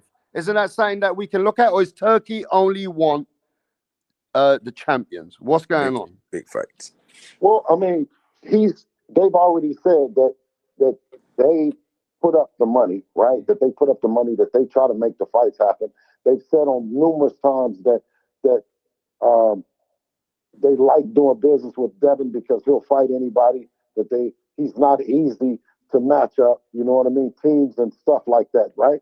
But the thing about it is, they get a chance to see behind the scenes what the team and how much the team believes in the fighter, how much the fighter believes in. So it's a lot of stuff that's going behind the scenes that people want to say that don't mean anything, but it's a reason why Dev is checking the money that he's checking, and their fighter is checking the money that they're checking. But bro, there's no glazing going on here, right? It's a business at the end of the day. Come on, everybody's awake. We know what's going on. And I think everybody in the chat is thinking Devin Haney, if he fights somebody else, ain't no big deal, because we know you can't get champion to champion because if it's not aligned for business. Now, even man like Shakur Stevenson, bro, when he goes up to weight, who's he fighting? Yeah, now I love Tio, but when Tio moved up, he was fighting Al fucking, what was that guy's name? I don't even remember the guy's name now. Some guy that I forgot even his name. And then he went and fought some other guys and then went for Josh Taylor. What I'm saying is those guys are great fighters, but Haney's going for champion after champion. Even you look at Boots. Boots ain't, no, wait, let me finish. Boots ain't doing it. Boots is going up fighting Lima, right? So Virgil's going up fighting somebody like Boachuk. So Devon's going up fighting champions. So obviously there must be other get busy fights if you ain't gonna just wait on a champion. You're right. Hey, listen, you're right. But it's, for me and our position, that's not the ones that we call out. If those are the ones that behind the scenes somehow get negotiated for whatever reason, just like Jose Ramirez, he wasn't picked. I didn't pick him. You know what I'm saying? I just agreed to him. So it'll be based on His Excellency and Riyadh season and that kind of thing, you know? So really and truly, there should be no excuses really anyway. Because if Turkey wants to put the fight, he's willing to be generous and make that fight. It's only on the fighters now. So really and truly, you got to be optimistic. Rolly should want to take the fight if the offer comes to him. Because I don't see how anything else can happen, because for any other fighter, if hey Bill, you've seen a lot of crazy things happen lately. Yeah, Bill. Right. No, but if he makes sure that Rolly and whoever Devin is fighting, that they get their maximum payday, that they get max money, right? Rolly has already lost, so why would he? A loss to Devin doesn't affect his bottom line or his market value any more than Shakur wanting to fight him after, or a grudge match between him and Teofimo Lopez, or so on and so forth. You know, so as from a business standpoint, I said with no disrespect to his team, right, that it's a great opportunity for them to get a record-breaking payday, just like it was for the Normans. When we were at the end, Jolene, and me, we had pleasantries with each other, both, behind the scenes and also via text, that it was a great opportunity, great fight, great opportunity for the teams to make a handsome ransom. You know what I mean? And I expect the same with anyone that we're moving forward with, and Rolly included. So we're just optimistic now. Once these guys get the phone call, they might actually take the fight now, because it is a big opportunity, and why would people want to refuse that when the time could be now? So sure, we could be optimistic. If Devin was sweet, listen, if Devin was sweet, everybody would be in Turkey to fight him, right? They would be like, okay, they know what they're going to charge. When he came out, that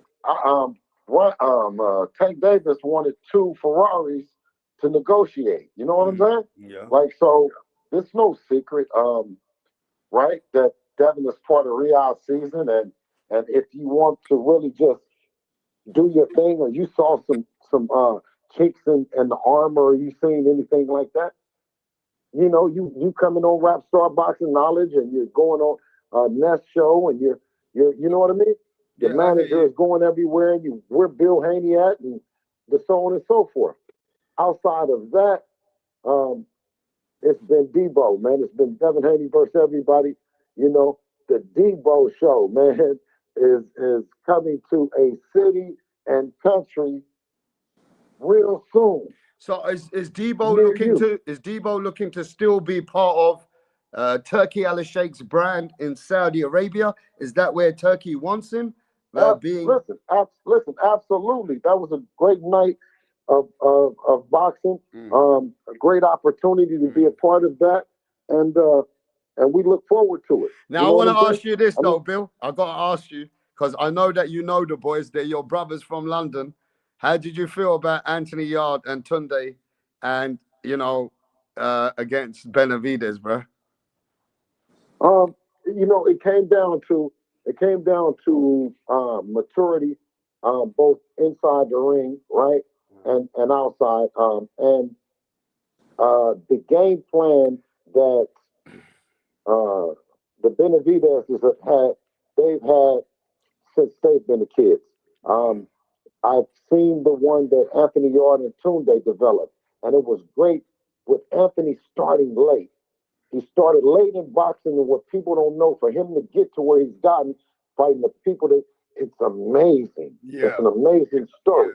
Yeah. It's an amazing story, but you got to know the behind the scenes, and you got to know what Tunde, right? His first rodeo with it, and not getting all the support and all the stuff that Benavidez, Coach Benavidez, is able to get. Yeah. You see what I mean? Yeah. Right? So it was just amazing, man, for those teams to collide. And you know what I mean? It was bittersweet, because I got my brother in Tunde, you know what I mean? Who I just want to pull for, and then I also have my brother and family and the Benavidezes who've been there mentoring me through every step of our journey, because they're so similar. They started in TJ started in Mexico. We started in Mexico. You're close with the Benavidezes, yeah, as well, yeah? So you got a lot of respect. You're close with that family, yeah? No, I'm close with him. I'm close with the dad. I'm close with the dad. The dad is on speed dial. I call him at any given time, and I've called him throughout this journey. You know what I'm saying? And he was like, "Yeah, man, he's ready. He's ready." I'm like, "Man." I said, "Coach." He's like, "Man, no, he's ready. He's ready." I'm like, "Coach." I mean, the Benavidez team, Benavidez already told everybody when he came on the interview. I don't know if you saw it. He said, "I can't go against Devin Haney." He goes, "Devin Haney going to beat Brian Norman Jr." So Benavidez was backing Devin all the way. Now, my thing is this: Devin and Benavidez got a lot of respect for each other. I've seen it, but also they've been knowing each other. They've been knowing each other since they were really, really young. Yeah, but how bad is that mofo, bro? I ain't gonna lie, yo, Benavidez. How bad is he, Bill? Because look. Man, what? He's a monster. Look, Bill, you told everybody that Crawford is a bad motherfucker. You told everybody years ago, right? You said Crawford, you the one who has openly been out there. The world knows you put in Crawford's ear. He can beat Canelo. Don't worry about Errol Spence. Look at that. So how bad is Benavidez, bro? Because you know what fighters to spot. Is he that kind of a bad motherfucker?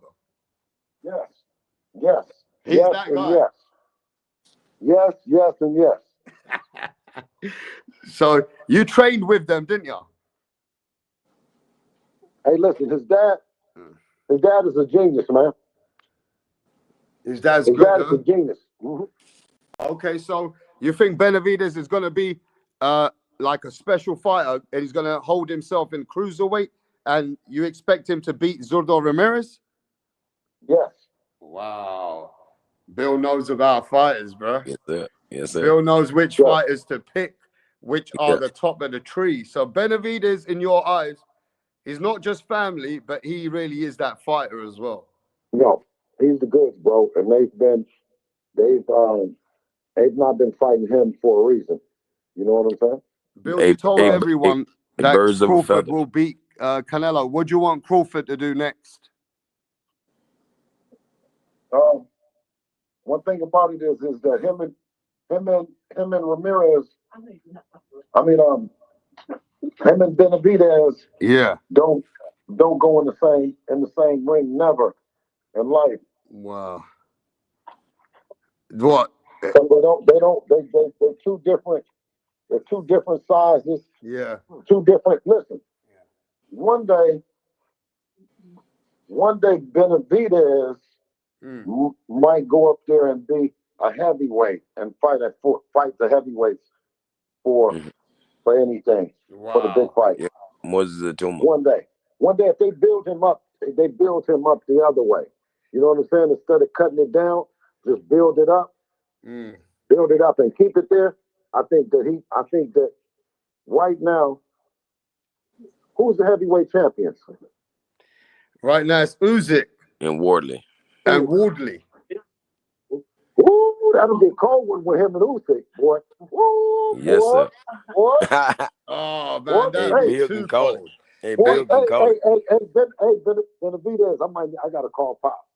I gotta call Pops. Yeah, you got to I call gotta it. call Pops. You got to No, call it. because now what you're saying is the same thing you told Crawford, that he can do that. You believe Benavidez can do that, yeah? In 2 years. Yeah. And I love Man, Usyk, Usyk's a bad motherfucker. Usyk ain't no Canelo, bro. But listen, matter of fact, don't even go for Canelo. Go for it all, Benavidez. Yeah. Go right at Usyk. Yes. Yeah. Yes. That's the Go for biggest. Hey, That's hey, the biggest. but Hey, give him Bill, like before 2 you years. go anywhere, I want your opinion. Look, next week, I got a lot of people that want to speak to you, but we're going to do it next week because I got to go, yeah, in a bit. So a lot of people want to jump on, speak to you. We're going to do that next week, yeah? Is that cool? Yeah. Hey, listen, anytime, I'm gonna come through and support Rap Star Yeah, Boxing you Knowledge. always show love, bro. You always are. Oh, But I like to do things and schedule it, and I'll probably do it with you in a few days or next week. But before you go, I want you to tell me what you think of Tiafimo versus Shakur. Is that going down? We're hearing it's happening. Eddie Hearn said today he's the promoter. And how you see that fight? Man, I see that's a great fight. I saw Shakur and I told him congratulations for scoring that. Um, you know, it's just a great opportunity for both of them to show the level that they're on. You know what I mean? And it's going to raise both levels to them. We'll see the best in both of them, but one will step out even further, and that's yet to be seen. So, Will Devin Haney, when it's all said and done, Bill, are you looking to, is he a fighter that could end up even another couple of weights classes ahead? Are we looking to stay at 147 for a couple of years? Are we looking to go to 154? hey man, listen. Right now we're looking at Xander Zayas at 154. At least I know that I am. Well, even now. Shout out to them and their team. They're doing a wonderful job. So you would even take a shot at 154, right? Well, I mean, listen. When you talk about being great, and you talk about doing the things that get you to the Mount Rushmore of boxing, it becomes, apparent that you're doing something that's different than what everyone else is doing. You're marching to a different drum, and that's always been Devin Haney versus everybody. You heard me? Yeah. So what you would even entertain a fight with Xander Zayas with Devin Haney at 154? Yeah. Maybe. Listen, that's on the new list to come out. Right now, we got DEEBO got a list. He got and it's Rolly Romero in sights right now. Hey, yo, people want to ask you a question. Shall I let people ask a question in the chat? The chat wants a lot of people in the chat. I'm trying to let you get out of here, bro. Okay. Shall we answer the chat? Some people. Hey, yo, the chat. Ask your questions now, bro. If you got any questions. So, Bill, another thing. Who wins out of Jenabek versus Lara coming up? Lara has always been a gentleman. Of course, Lara and Jenabek.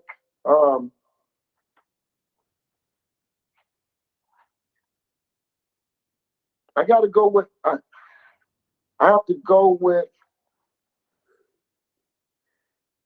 That's a tough one, bro. I'm gonna have to go with Laura. Let me go with Laura. Let me go with the skill. That's tough, though, Bill. Laura's 41, Bill. Laura's 41, bro. I know, but let me go. Let me ride with Laura. Ride on out. Let me ride until the ride comes to an end, just like I've been riding with him. Let me stay with him. Johnny Beck, a great champion, and good luck to him.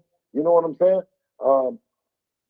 You know, maybe one day, you know what I mean, they'll be screaming at the mountaintop for the great Terrence Bud Crawford. Right, this brother says, yo, Bill, all fathers, his name's All Fathers. Bill, if Rolly fights, his mandatory loses his belt. Are you going for that belt as well?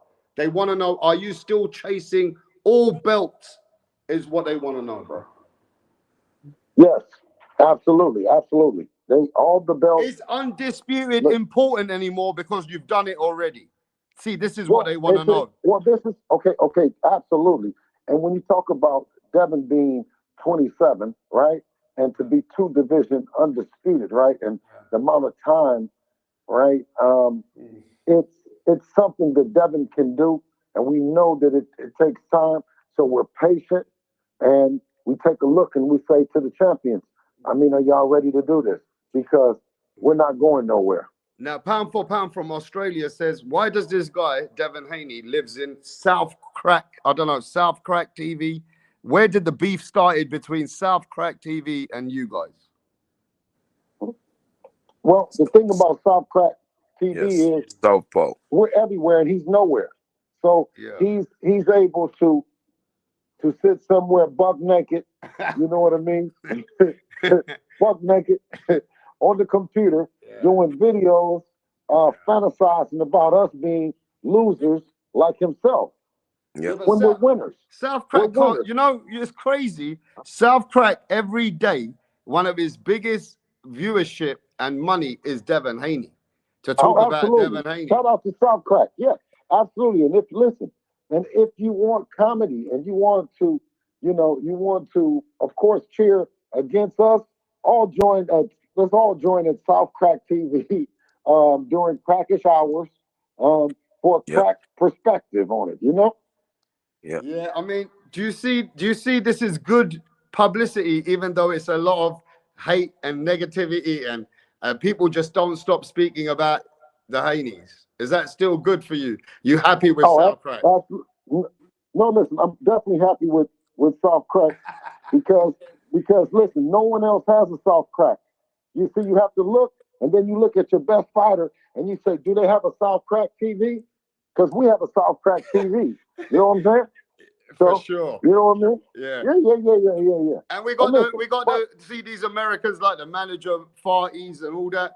They come here, they expose themselves. It's like they just want to find ways. Shout out to, we have a Punch Drunk TV too, but he doesn't have any more bullets for Tio. So now he becomes, you know what I mean, a well-balanced place. No, but to be fair though, Bill, he actually called it. He said that no matter what, he said that Devin Haney is going to bust Brian Norman up. He had a lot of debates, and he actually backed Devin Haney beating Brian Norman and put him in the pound for pound. Oh, listen, he's a scale that sometimes he's unbalanced, but then he'll come back. He be, you know, punchy. Respect is earned. He's an admitted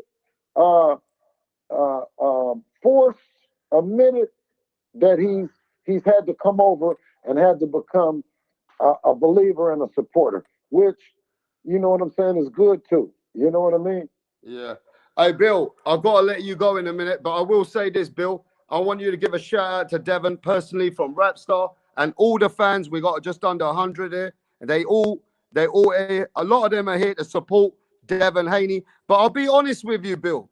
A lot of people believe that they actually give you credit. How much credit do you take for where you guys have come from and where you are today? Where we know that in this corporate business, it's been a very tough business. But just to know where you and your son are today, not only what it means to you, how much credit do you take? Because even Devin Haney said, let me just say this though, Bill. Devin Haney said this to us last week. He said, my dad is the reason why I'm here. He goes, my dad gave me the game plan. My dad knew what we had to do. And anytime my dad's with me, I'm with this. And he goes, I know we got this. So Devin gave you the biggest flowers and said, bro, if it weren't for you, ain't nobody getting it. So what do you say to that? Until I seen that left, right, down goes Brian Norman, and I clearly could see that there's no way I could do this without Devin the Dream Haney, aka DEEBO. Now let's go. You dig? Rap Star Boxing Knowledge, and I'm out. Yeah, God bless you, man. Hey, yo, I'll catch you up soon, Bill. Peace. Peace, King. All right, brother. Good. Hey, yo, man, you can't. Hey, D Calico, Yes, that sir. is one hard-working dad. Yes, sir. You can hate, say what you want. This man is coming on at 6 o'clock in the morning in America when he told me 2 days ago, Rapstar, I'll be on here today. Make sure we chop it up. Yeah? This guy don't need to come here and support us and build his son. We're not the biggest channels in the world, bro. These guys are multi-big in the game. So that shows you the work that he will go to Rapstar. He will go to the Boxing Voice. He will go here just because of his son. You know what I mean? Hey, yo, that whatever it is, you got to respect Bill. Bill do a lot for Devin Haney, bro. And he don't even want the credit. That's his son. You know what I mean? So as a father, I like his passion. I like that he'll take the hate and he'll work it, even though whatever it is, the man's grinding, bro. Hard work, dedication. Yeah. Smash the like. Smash the like, bro. I know the haters don't like it. Many haters who don't like the Haneys, that's on you. You get me? But the Haneys, they're doing their work. They've earned their respect the hard way, bro. And D Calico, we couldn't hear you, bro. Oh, you couldn't hear me when I was up here? Nah, Bill could just about hear you because I'm putting you through the speaker of you and on the phone. Do you understand? Yeah. I had a feeling. It's all Yeah, what I'm good. saying. And none of these people realize this, bro. I do this all for free. You see, Yes, I sir. don't even put the For the super love, look. for the love of it. I did look. I didn't even put the Cash App up. Yeah. This is look. What? Look at the channel that we are. We only now putting the Cash App. Yeah. I even forget to tell people to support because I'm all about the channel, bro. I'm all here just to give you guys content. You know what I'm saying? Yeah. Rapstar 44. Just to get look. At the end of the day, you got to put credit where credit is due right now. The Haneys are doing it. They're at the top of the game, bro. Smash the like, bro. Smash the like. You get what I'm saying? Smash the fucking like, bro. Yeah? Man's out here putting boxing on the map 24 hours. Yeah? Ain't nobody doing it 24/7 out here like us. You get what I'm saying? Giving you the insights, letting you know what Bill Haney and Devin Haney think about Eddie Hearn, Conor Ben, Rolly Romero, what they're thinking about Crocker. They're telling you what fights they're looking at. You get me? Now let's talk about it for a minute. Hey, D Calico. Yes, sir. Can you just hold it for 3 minutes? Man, I've been speaking like Solomon without any fucking breath. I'm like Tupac out here, bro. You see how I've been asking questions like I'm a fucking Google Maps? Yeah, man, like you had it written bro, down. like I'm fucking AI. Hey, Yeah? hey. So you got to give me a break for 3 minutes and let me get a drink, bro. Speak to the people. We got over 80 people here, bro. Let them know. Yes, sir. Y'all already know, man. Hope y'all enjoyed the show. You know what I'm saying? That was DEEBO Senior. You feel me? Representing after the win from young DEEBO. Yeah, man. That was monumental as always. Shout out to Rapstar. And that's crazy how Rap got a connection with Jose Benavidez Senior and Bill Haney. So you feel me? We only bringing the OGs. Y'all got to get with it. Hold on, I got something for y'all. Hold on. Matter of fact, where we at?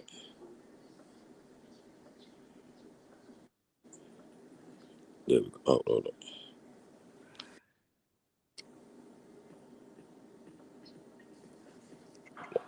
Coming up right here.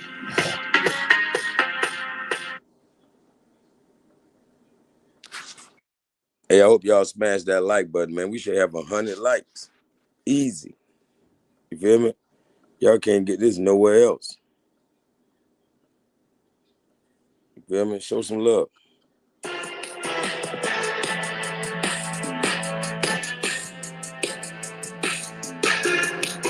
I was clean since I walked on the scene. Like Stephen Fulton, I can box in all jeans and gyms. Chelsea rockin' hard as me is slim. My jury ice and cold like the bird in Belonga. As the rounds pass, you go further in the drama. Have a pair of big B's like a man better be. The likes of Ali is my main pedigree. They ain't stressing me, no, they ain't testing me. The way to make it easy is use flow as recipe.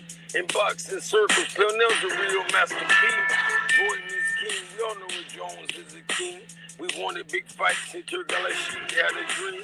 Remember I made this verse with Devin Haney, faded Norman, casual C, and neutralize the style, say it's born. You can call me Steve, son, but at least I'm Shakur. Oops, I mean securing. Yes, that's the same thing, cause when you check my losses, see, ain't a thing changed. Huh. No, you see, ain't a thing changed. Like Rodriguez, I bam bam. Make you say, goddamn, his wife was there, sorry ma'am. A real man off cam, real beast on cam, like a Mexican monster. My bag so deep, I reach down in my boots. Gotta hit list and knock down like the truth. Got a kid down in Austin, do more punching, Ringo gang gang. Abdullah, same thing. Kermel, same thing. It's a new future. You can put me at the top. You just a small fish. I'm about to cook you in the pot. Dick Calic on the track. All you do is draw. To beat that Oscarine. You know I got the hook right and also my team. So you know I got the hooks right. Sit back, relax. I guarantee a good night. See the so you know it's a good fight. Came to see the so you know it's a good fight. You know you said you know he eat his bananas. She call me Hey, DK, I'll put the link in the chat. Put your link in the chat and play the music. I'll be back in a few. I got dismantled. I go break. Let them know where they can get the song from, bro. Way I make a bet. Yes, sir. King like Canelo, the way I take this best. I'm a pit bull, you big dude, still no problem. Didn't know how to dance, so I told him. And Brim, you fucking hater, smash the like. I know all the haters are watching, bro. All the haters, smash the like, bro. When man down with champ goes, ring girls follows. I don't need no disputes, I'm taking all those titles. My fight 4 in one night, like 4 men, cause I'm tight. I'm not Kimbo, but I slice. Do the limbo when I swipe. You think it's simple, but night. Need I repeat to beat that Oscarine? You know I got the hook right, and also my team. So you know I got the hooks right. Sit back, relax, I guarantee a good night. See the so you know it's a good fight. Yeah, shout out to my haters. You know, like shit. I think I got damn near many haters as Devin Haney. It is what it is. You feel me? Yo, Calico, say Osterine. You feel me? That's nice. Hey, the beat got Osterine. That's nice. So you know I got the hook right. You know, you guys can talk about Ben Whitaker. You know what? I got somebody, Ben Whitaker's friend. I told him to reach out to Ben Whitaker, bro. Bring him here. Nice. Yes, sir. Yeah. Hey, yo, talk about Ben Whitaker, bro. What you guys think about Ben Whitaker? Like Corpo don't like him. Corpo don't like him. But that's my hells no. Yeah, I've been wanting Andrade for Whitaker for more than a year. That's a badass fight too. You say Andrade? Yeah, that's a good fight, man. Make that in the UK. Whoop. Yeah, I got Andrade UD. Man, Andrade's never fought another slick guy like that. See, usually Andrade is the unorthodox, guy that nobody knows how to, crack that code. But no, that's what. Oh, El Kobo, why the fuck are these Americans hating when the guys only had 10 fights? What does their best fighter do when they've had 10 fights? No, I think Calico's rooting for Whitaker. So why the Whitaker. fuck do these guys hate on a fighter that's only had 10 fights? Oh no, yo, but that Gavazi one was nice. And I said it too, he's got to show up for Turkey, man. So they're moving Whitaker the right way. That was a good first round KO. Yeah, man. Flawless. Yeah, he's hungry, man. He wants them bigger bags too. Yo, and he said it openly too. I like Whitaker. He's not shy to say he wants more money. So that kid's on the right path. You know what I'm saying? But you know what? But Whitaker versus Benavidez is a bit too early, man. And I think by the time they make that fight happen, yo, David's gonna be out of 175. So yo, give me Whitaker versus Yard. That's a good step up for Whitaker. What do you think? Or Morrell. I heard somebody say Devin Morrell. I say, damn, that's pretty good. Damn. That'd be pretty Yeah, good. that's a good fight. That's a hard fight for man. I say that's a hard fight for Whitaker, Calico. Nah, I think Maybe with a maybe regular, like 2 or 3 more. How about 2 or 3 more fights? Then I got like Morel. How about this? What about Callum Smith? That's a good UK fight right there. Yeah, I mean, like give him like 2 fights for I 2 or mean, 3 to fights be for fair with you though, who's fighting in America? Who's had 10 fights and fighting Callum Smith? Who? exactly. Just name me one fighter. I'm waiting. Yeah, ain't nobody moving that fast. Yeah, that's how y'all know I Ben say Whitaker give is the him good. Lyndon Arthur. Give him Lyndon Arthur. Yeah, Lyndon Arthur or that other guy. What was the other guy that Bivol fought? Craig Richards. Craig Richards. Yeah, that's another good one. Yeah. Let's see who else, man.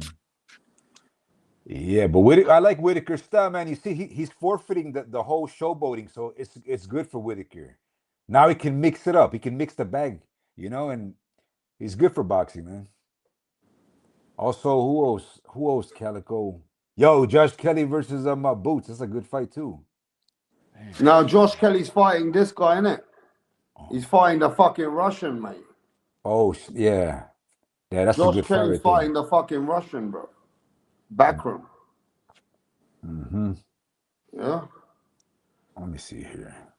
What do you but guys think about the fights coming up next week? Or not, I don't know when it is, but with Lara versus Genevieve. I mean, good luck to Lara, but was what? Yo, Janabek's too big, man. That dude's huge for Lara. Nah.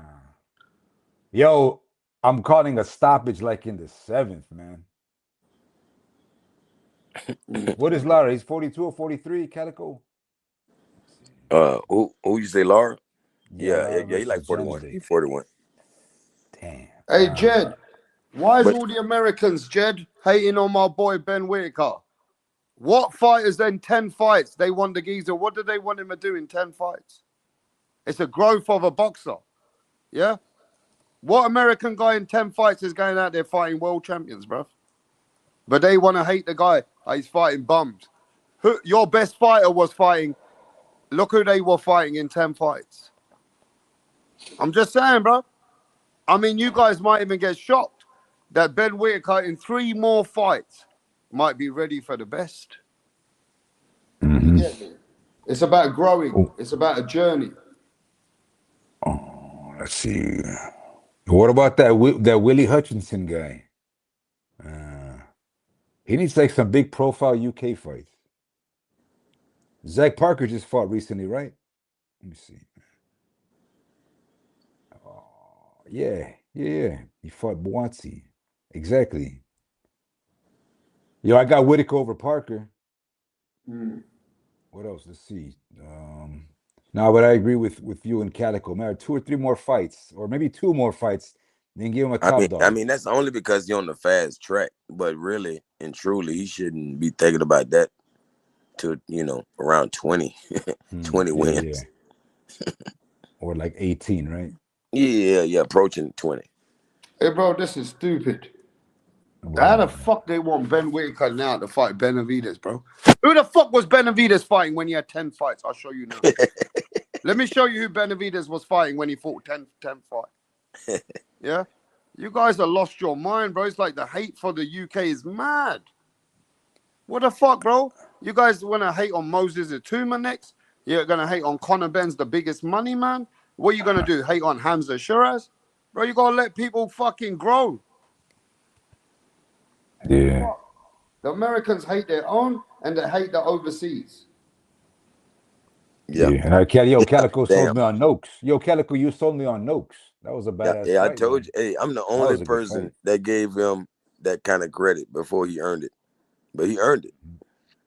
Let's be Yeah, honest. man. Yo, and But look, yo, I hard. saw some power. You know, like I say, he was Ricky Hatton 2.0, and he didn't disappoint. Yeah. I said the Yeah, only man. problem is I thought he was fighting Mayweather, so it wouldn't go well for him. But he did do well because that wasn't quite Mayweather, you know. But he did good. Yeah. But I'm gonna say it again, man. I just think if Andrade was managed right, man, I would call out Ben Whitaker, man, and try your chances in the UK venue. If You say Andrade Morrell? could pull it, nah, Bro, Andrade, you know man. that Andrade is not going to get opportunities anymore. He's being blackballed. Mm-hmm. Yo, can you guys imagine the pressure for that Whitaker Andrade? Damn, that'd be big. But all right, so we move on then. No more Andrade. I mean, maybe around 15 wins if Andrade get back in the mix. Andrade being knocked out and stopped at 168. There's no business him going 175. No Not really. business. Especially if you're not gonna go there and beat a couple people first. Yeah. You know? Okay.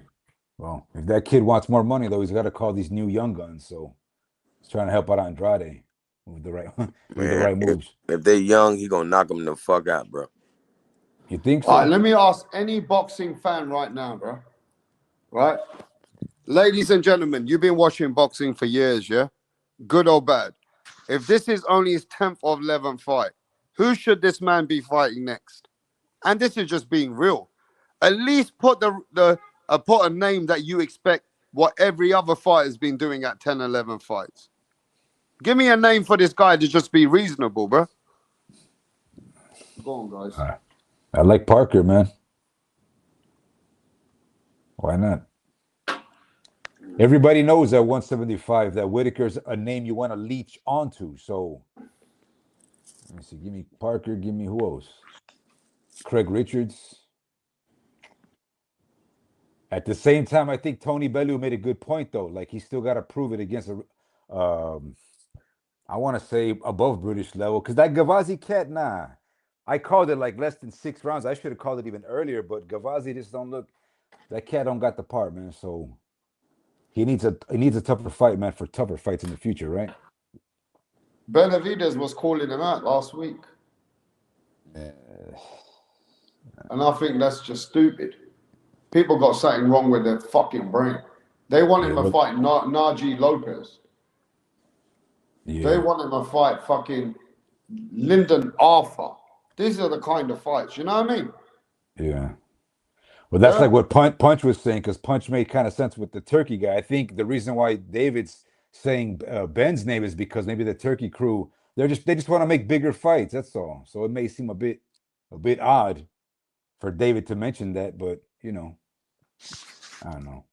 I think David gets a pass because if he makes the Surdo fight, then he can say whatever he wants. Let me see, man. Who else here? I don't know this Najee Lopez. Like, you just got skills. So I just want to see him against Styles, so that he can get prepared for even better people with the same style. Yeah. Well, yo, what about that Russian guy that gave Morel a hard fight, the Imam Katwev?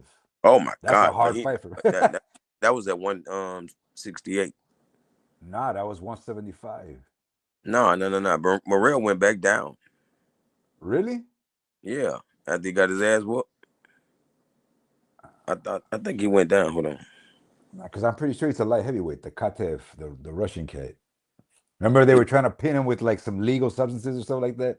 Yeah, he was so short. What's his name? Katev. Yeah, Katev. Yo, that dude's a beast. Yo, if Whitaker could outpoint that guy, damn, yo, Whitaker could be set in stone for a world title, I think, in like 2 fights.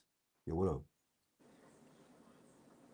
Because you guys mentioned Morel, so why not Kataev too? That dude hit hard as fuck. Like, why you trying to push my boy Whitaker that hard? God damn. Yo, because Whitaker got some nice D. He's got nice defense when he needs to. He definitely do. Yeah. So, and speaking of not a lot of fights, I mean, even that Katev guy, he only had 9 fights fighting Morel. So if he got a shot at Morel, why not Whitaker with a shot at another big name? You know what I'm saying? So, yo, Calico, man, what do you think about Ben versus Haney? in the UK. You think Haney could pull that off? Honestly, See, I don't even want Haney to waste his time with those prize fights, like unless it's for a belt. I mean, Like, yo, because you know Bill likes the money, man. That's a big money fight, yeah, man. but The that should be UK. dangerous, like especially when you're dealing with like bro, this guy worse than Ryan. Like he was cheating before Ryan was cheating. Shit. I mean, yo, he might get a shot though. It's 147, right? I'm assuming Ben would fight Haney at 147. He don't want no So that's smoke. gonna, yeah, and that's a hard fight though. That's a good fight for boxing, you know. Yo, but I like that Noakes versus Mason fight, man. Now I'm sold on Mason, and I want to see Noakes' next fight too. Yo, Hey, Calico, I wouldn't mind a bro, rematch. bro, bro. That's so fucking crazy. You said Whitaker versus Kataev. Yeah, Bro, they fought each other in the 2020 Olympics, motherfucker. damn. Let's I'm sell looking it. at it. I'm looking at it right now. This is crazy. Yeah, man, let's sell it. Hey, my boy Whitaker been doing this shit a long time, bro. He made Kataev look like shit, bro. Bro, he can do this on the highest level, bro. Y'all in trouble. Y'all in trouble fucking with Whitaker. Mm. I didn't know he was an Olympian. Yeah, that's why I've been saying. That's why I want the Andrade fight because that's a good USA versus UK, and I thought That's this was why the he be Saudi fight. dancing on these motherfuckers because he's really you Man, know, Ben Whitaker might but come to the States and beat the fuck out of people soon. he is because he got this. He got an American style. Watch. You guys are gonna get shook soon. Keep hating. Damn, man. Yeah, this is my dog. I like him. I ain't gonna lie to you. Like Kataev don't know what the fuck to do. He's a little short ass. He look like Mighty Mouse fighting this man. Uh-huh. Yeah, I mean, I liked Whitaker before. I always said the showboating was good for boxing, right? And then now he's kind of switching it up. So I want to say Whitaker's kind of complete, man. I think he's done the part, but he Hey, needs another hard fight. hey, He my needs a boy hard won fight. too. Hey, Whitaker beat him. Yeah, Whitaker won that shit. Hey, man, Kataev couldn't touch him. Gosh damn, bro. yeah. No, but you're Kataev right mad though, as a Catch. mother. If that dude hits hard, man, that dude be throwing Yeah, sledgehammers. but you can't hit, but you can't touch. Yeah, Mariel ain't got nothing. Oh man, y'all playing with my boy Ben Whitaker. Telling you. the surgeon. And now some people I'm looking on Twitter and that they're saying, "Oh, he does too much showboating." So what do you want him to do? Be simple. Yep, born. So do you guys not want showboating? Do you know? Do you guys not like showboating? What is That's it? it's called style points for me. So they want somebody to just be quiet and simple, come in there like what? Manny Pacquiao. What's going on here? Bro, he giving them style, he giving them, precision, and he knocking bitches out. Come on, man. What else you want from me? Yo, Calico, I like that style points. Yeah, man, I give him style points, man. I love that shit. You know? It's just like throwing a nice combination. You ain't have to knock them out, but damn it, it look good. Mm-hmm. You feel me? Damn. Yo, man, he smashed Gavazi and Liam Cameron twice, man. Yo, that's Bro, pretty good motion. David Morrell don't want no parts of Ben Whitaker. You hear me? David Morrell don't want no parts of Ben Whitaker, bro. Yeah, Mm. he's I big, promise you. man. I just seen what he did to Kataev. Man, Morrell could never. Yeah. Yo, Boxer, they got it right too, man. Because before it was like 6'3". I was like, nah, Whitaker ain't that tall. But yeah, man, that dude's tall. Yeah, he was towering over Andy How Lee. I'm tall like, is he? oh How snap. tall? He's 6'3", Man, yeah, at you least. motherfuckers in trouble. Yeah, he's a tall ass dude, man. And he ripped the fuck up. You feel me? Like that dude is in great shape. Motherfuckers in trouble fucking around with my boy. I just want him to be more polished. He just need to get a little more polished. But guys, damn, he'll beat a lot of these motherfuckers right now. Like Morrell don't stand a chance. Yo, and he's got my dude Dizzy Rascal, man. I thought Dizzy Rascal was out of the game, man. I remember him decades back. Dizzy, you know Dizzy Rascal, Calico? No, Yeah, check out Dizzy Rascal. He was dope, man. In the UK back a couple decades, a decade ago. man, motherfucking Morrell told me he want to rematch Benavidez. What the fuck is wrong with him, bro? Oh, he's He he's said that calling him after out. Kataev. Nah. Dumb as hell. You don't want to rematch no damn Benavidez. Shut up. Yeah, I don't know who Morrell can fight next, to be honest. But whatever. It's now the Whitaker hour. But yeah, it's definitely shit. He had the best performance of the night. They're not happy. Nah, man. I love him though. I ain't gonna lie to you. I've been brave. Like this guy been passing the eye test since day one. Like let's be honest, I've never seen nobody come in the sport this fucking good. Like unless you're a Hall of Famer. Mm-hmm. Like I've never seen nobody just this fucking good day one, bro. Like, Hey, by the way, in the chat, bro, I'm busy though. I'm doing multitasking. Did you guys like the interview or what? what? I mean, I did ask him. I did tell him Eddie Hearn's putting shade on him.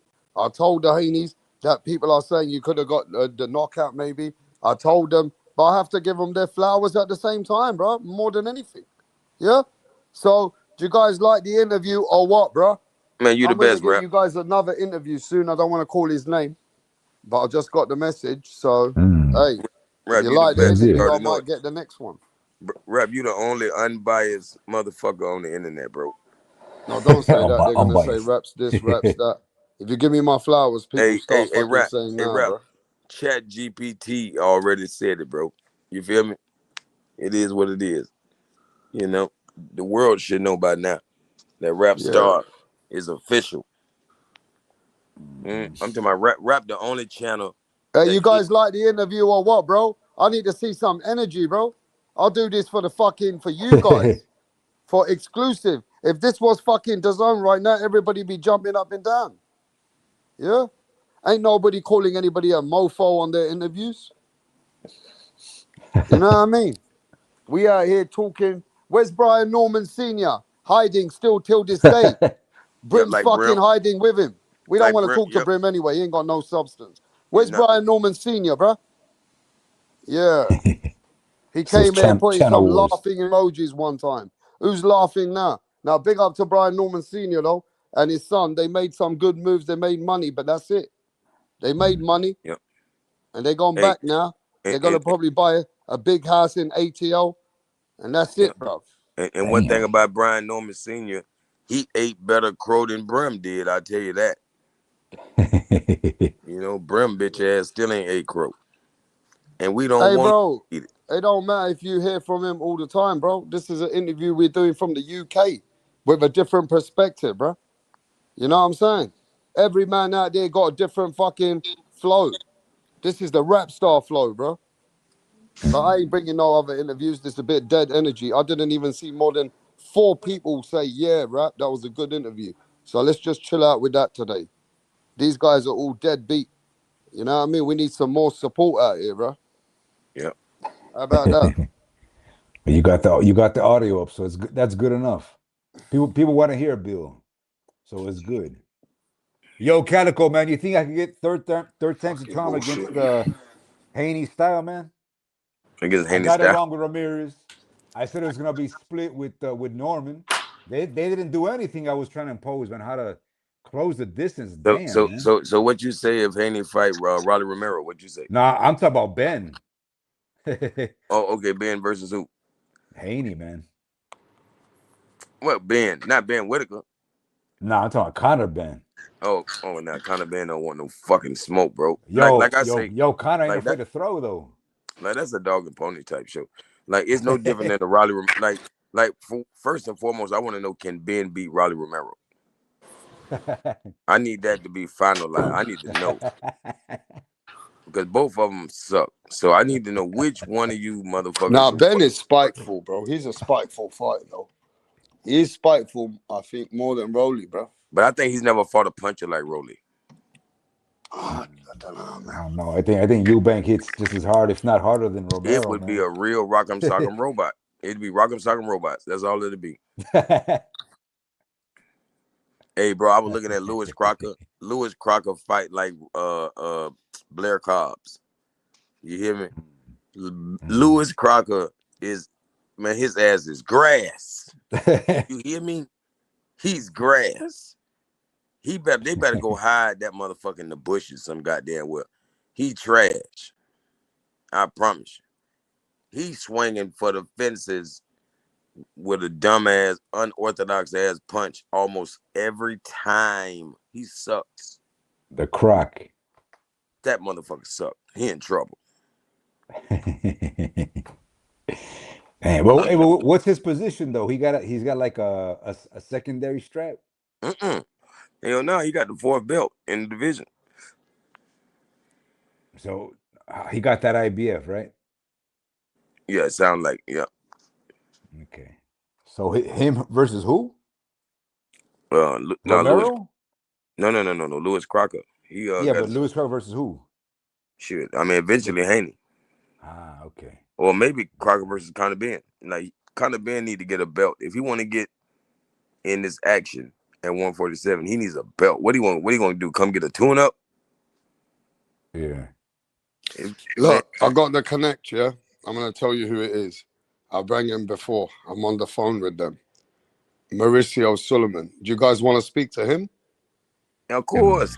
I was just going to say yeah. how rappers on the channel get Nah, but if I don't see 20 people, they say they want to speak to Mauricio, I'm not going to schedule no fucking interview with him. Mauricio. I already did it a few times he's been here back in the day, remember? Yeah, definitely. Him and Rick Yeah, Blaze. I'm thinking of getting Mauricio. I'm on the fucking text message with them. Yes, sir. You know, everybody want to see Jose Benavidez too. These guys are cap. Because it's been a minute since you had Jose Benavidez on here. Mm-hmm. No, yo, Suleiman is a really good option, man. Hells yeah.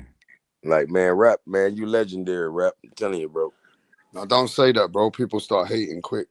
Man, fuck them. You know? Say, welcome to the party. They hate on me, man. They might well hate on my friends too, man. Fuck it. Yes, sir. Corpo, I know they hate you, Corpo. Oh, yeah, man. Yo, I like the chat room. It's nice. Yeah. My boy Calico is the pimp, man. He's the best. No, but yo, I tell you what though, man, you sold me on Noakes. I'm like, man, if Haney were to beat Ben in the UK, man, that would be legendary status. I would have to bow down. I would eat all the crow. That would be hard as hell for Haney to pull off in the UK. Because I like Ben, man. Yo, Ben is a fighter, man. I give that kid props too. Definitely. So, but skills matter, man. Yeah. Yo, I tell you what, you know why they want Romero, Calico? Yo, I think they want Romero because they want the ring strap. Yeah, if they beat Romero, they're ring champ. Man, you didn't hear the exclusive? They're going for Xander Zayas, if anything. Yes, sir. And Xander Zayas and they want Crocker. If anything, let's get the Crocker fight, they say. Like Zayas might be unified at 154 in the second. What's wrong with Crocker? He sucks. He in trouble. He's food. Who wants Zayas? Crocker eats. Bill Haney does. That's crazy, man. Hey, Patty Donovan got DQ'd for knocking this motherfucker out, bro. Patty Donovan knocked him the fuck out. Right after the bell, he hit him one time and knocked him out. And they DQ'd him. Man, Lewis Crocker ain't shit.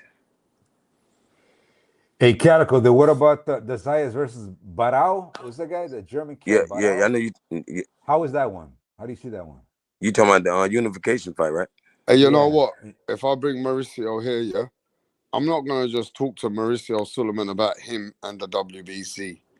I'm going to talk about the original OG who actually put the WBC together, which was his dad. Wow. Yeah? His father was the man. Let's not forget that. Jose Suleiman. He was the man that you could see with Ali, Chavez Sr., all their mans. Yeah? So I'm going to actually I'm going to do a little bit more research about his dad, you know. I know a lot about his dad, but I'm going to do a bit more. His dad is the first man in the boxing world to change boxing from 15 rounds to 12 rounds because people were getting hurt. Remember? Wow, he saved the sport. I'm just saying his dad was a bit of a different OG. And if you guys are a bit young for that, and you guys don't know about the WBC Foundation, then you know that the man who actually put it together was Mauricio Suleiman's dad. You know that, innit, Al Kobo? Yeah, Jose. Hey, and hold on. That's the belt Haney got, right? WBC? No, he got the WBO at the moment. WBO, yeah, in Thailand. He's gone to the convention. Yeah, in Thailand. That's tough. So Mario Barrios, WBC. Hey, Steven, stop fucking hating, bro. This ain't your interview, bro. You coming over here saying we want this, we want that. What are you contributing? Send 100 fucking pounds to this cash app before you can talk any shit, bro. Damn, 100 quid. You know what I'm saying? You coming over here saying I want this, I want that. What you done to the channel? You ain't getting nothing, bro. Exactly. Like sponsor, motherfucker. For real. Yeah, man. Yo, they need that ring belt. The Haneys need that ring belt. Fight Romero and they can get it. I ain't gonna lie. I feel like he should already be ring champion. I feel like if they all get on the same card, the Ryan gonna get cold feet again. And he's not gonna perform well. Because he gonna know Haney just beat Raleigh. Now it's his turn to go out there and win. And Mario Barr's gonna beat his ass. Yeah, I thought about that. And that'd be crazy if it's all on the same card. I don't think, see, put it like this, I don't think Ryan can handle the big lights. Let's be honest. He just don't perform well. Are you fucking blind? I've sent the link fucking 3 times, bro. How many times you want me to send you the link? Man, we finna end this motherfucker before he bring his up. Fucking dumb cunts, bro. Yeah. The only thing though, Calico, is that Shakur said that Ryan didn't fight for the Romero fight. So I don't know how much to put into that. Yeah, he's not gonna do it again. Like he's fighting somebody bigger than him. Goddamn, this a big motherfucker, bro. This goddamn Mario Barrios, and he's a real Mexican versus a fake Mexican, huh? It's going down. You talking about the Aztec warrior, motherfucker? Texas versus California.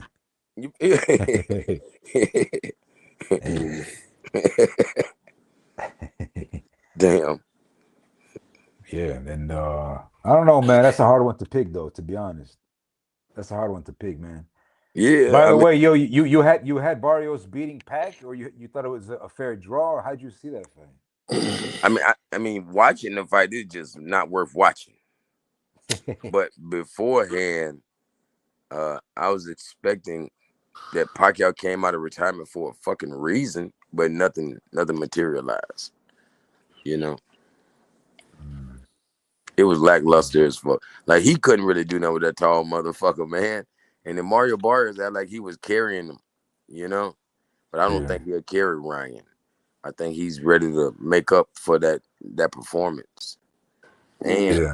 And if he beats Ryan, he's not necessarily an underdog. Hey, did you guys watch Manny Pacquiao's son today fight?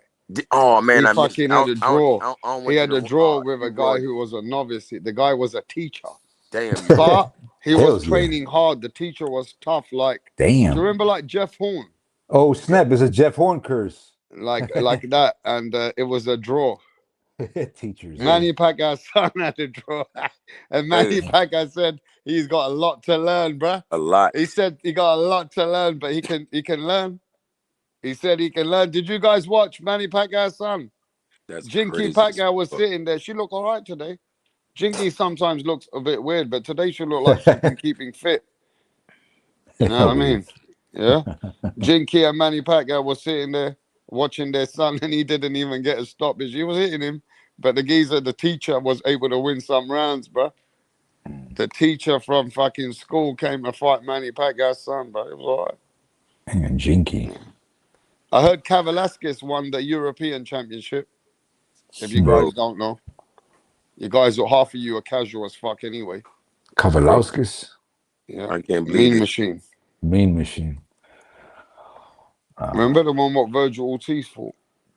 Yo, Rep, the fight before the main event for Whitaker and Gavazzi was good, man. What was these 2 cats? They were nobodies, but shout out to the Midlands, as Whitaker was saying. That was a good fight. I was entertained. You know. What venue was that, Rep?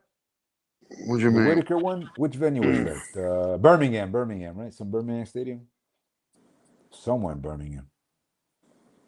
Yeah, man. Shout out to the Midlands. Man, Pacquiao's son sucked. Like rap done made me look this shit up, man. This motherfucker suck.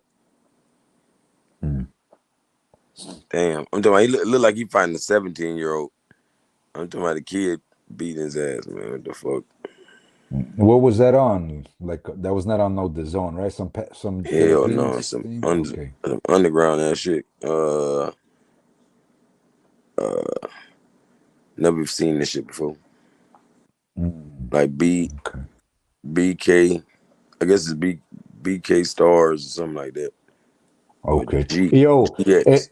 is it that son that trains at that wild card, or because I think what was that girl Rachel Lanier? She came in a couple weeks ago. She said that that Pac got two boys and they both train. I know that one of them trained. So which son is this? This Junior. I thought he got two boys. I Well, thought they well, both trained. one of them got his whole name. Okay, I'm gonna assume it's the wild card one. Okay, This, so you said he got a draw, this kid need that juice. They got to give him the juice that Pacquiao had. huh? Like this kid needed early in his career. Like he just got beat by a real goddamn. I'm trying to think how to explain it, but this kid's so pale, don't make no damn sense. I'm talking about look like he never seen sunlight in his life. Mm. Yo, Calico, you think Ben can make 147 without problems? Sure, Of right? course, it's gonna be a problem, and Okay. it's gonna be the problems he deserved because he put Chris Eubanks through the same shit. Mm. You But know what I'm saying, maybe he ain't that too big like for 154. He can make 147. I don't know, man. Ever since that Eubank win, I kind of sold on Conor Ben, man. Like bro? I How don't do know you how know? to see this. Like, how much do you think he was weighing on them fight nights? Like at least like 170 or something. You know what I'm saying? 170 Uh-huh. something. So Yeah. for him to go from 170 plus down to 147 and then try to blow back up the next day, that's gonna be hard. It's gonna favor a good fighter. If he's fighting the right guy, he gonna win. He gonna win. But if it's a quality opponent, I think they'll hurt him. Oh, yeah, Ben against any quality guy, right? Yeah, I don't because know. Imagine that's that hard fight for that weight Haney, man. bullying, gonna start backfiring on these motherfuckers, bro. Mm. Man, yo, That's why people don't try fight holding quality on Ben. opponents. I don't even know where to rate Ben, man. Is Ben now a 154 or 147 guy? Man, he don't know what he want to do. He's scared of 160. I know that. He's not gonna fight none of them. And 154 is the most stacked division in boxing. So I know he don't want that. Yeah, 154 and I guess light heavyweight maybe, Oh, you know right? he ain't going. Yeah, he ain't going. Oh, you talking about most stacked divisions? Yeah. I would Which one? No, which say. was the one with I mean, Mason also, right? 135. 135 got good champions too. Yeah. Yeah, It's yeah, just not. It's not 135. as stacked. Like I wouldn't say the prospects are as good as 154, but the champions are pretty good. Hmm. Yo, Calico, I must say this, man. Anyway, Bam's got to see Inoue, man. He's got to see Yeah, him. and guess what? I feel like let's say Bam go up to 122 and fight him. If Bam don't do it, I feel like I want to see Inoue go to 126 and fight Shushu. Like Bruce Carrington. Uh-huh. I'd like to see that too. Oh But I man. do want to see Bam Bam get a chance first. Yeah. Yo, because if you look at the physiques, man, Inoue's bigger than Rigo. And Rigo fluctuated what from 126, 130. So, yo, Hmm. I think he can hold his ground against like a Nick Ball or what's the other guy's name? Angelo Leo. I don't know about Espinoza. I think Espinoza's gonna leave by the time Inoue goes to 126. But yo, man, Inoue's to me, he's nice, man. That kid's fire. That kid's a monster. Well, that's what they call him, right? The monster. Yeah, the Japanese monster. Bro, they cheated. They cheated the little white kid, man. This ain't no draw. He beat Pacquiao, son. Mm. Bro, it looked like Where's Waldo took his hat off and beat Pacquiao's son ass. Mhm. Yeah, I feel like how many rounds is that? 6 rounder, 4 rounder? Uh, That's like exhibition, right, or something like that. Yeah. Okay. Yeah. Exactly. No. And then yo, Donaire's got to fight Calico. He's got to fight. I don't know. I don't know. Okay, I probably got I ain't even confused. sure, bro. Because I know that girl, his wife Rachel was talking about some upcoming fight. I'm assuming maybe somebody they're training, right? Not Nonito. So they only fought 4 rounds. Okay, 4 rounders. Weak ass exhibition.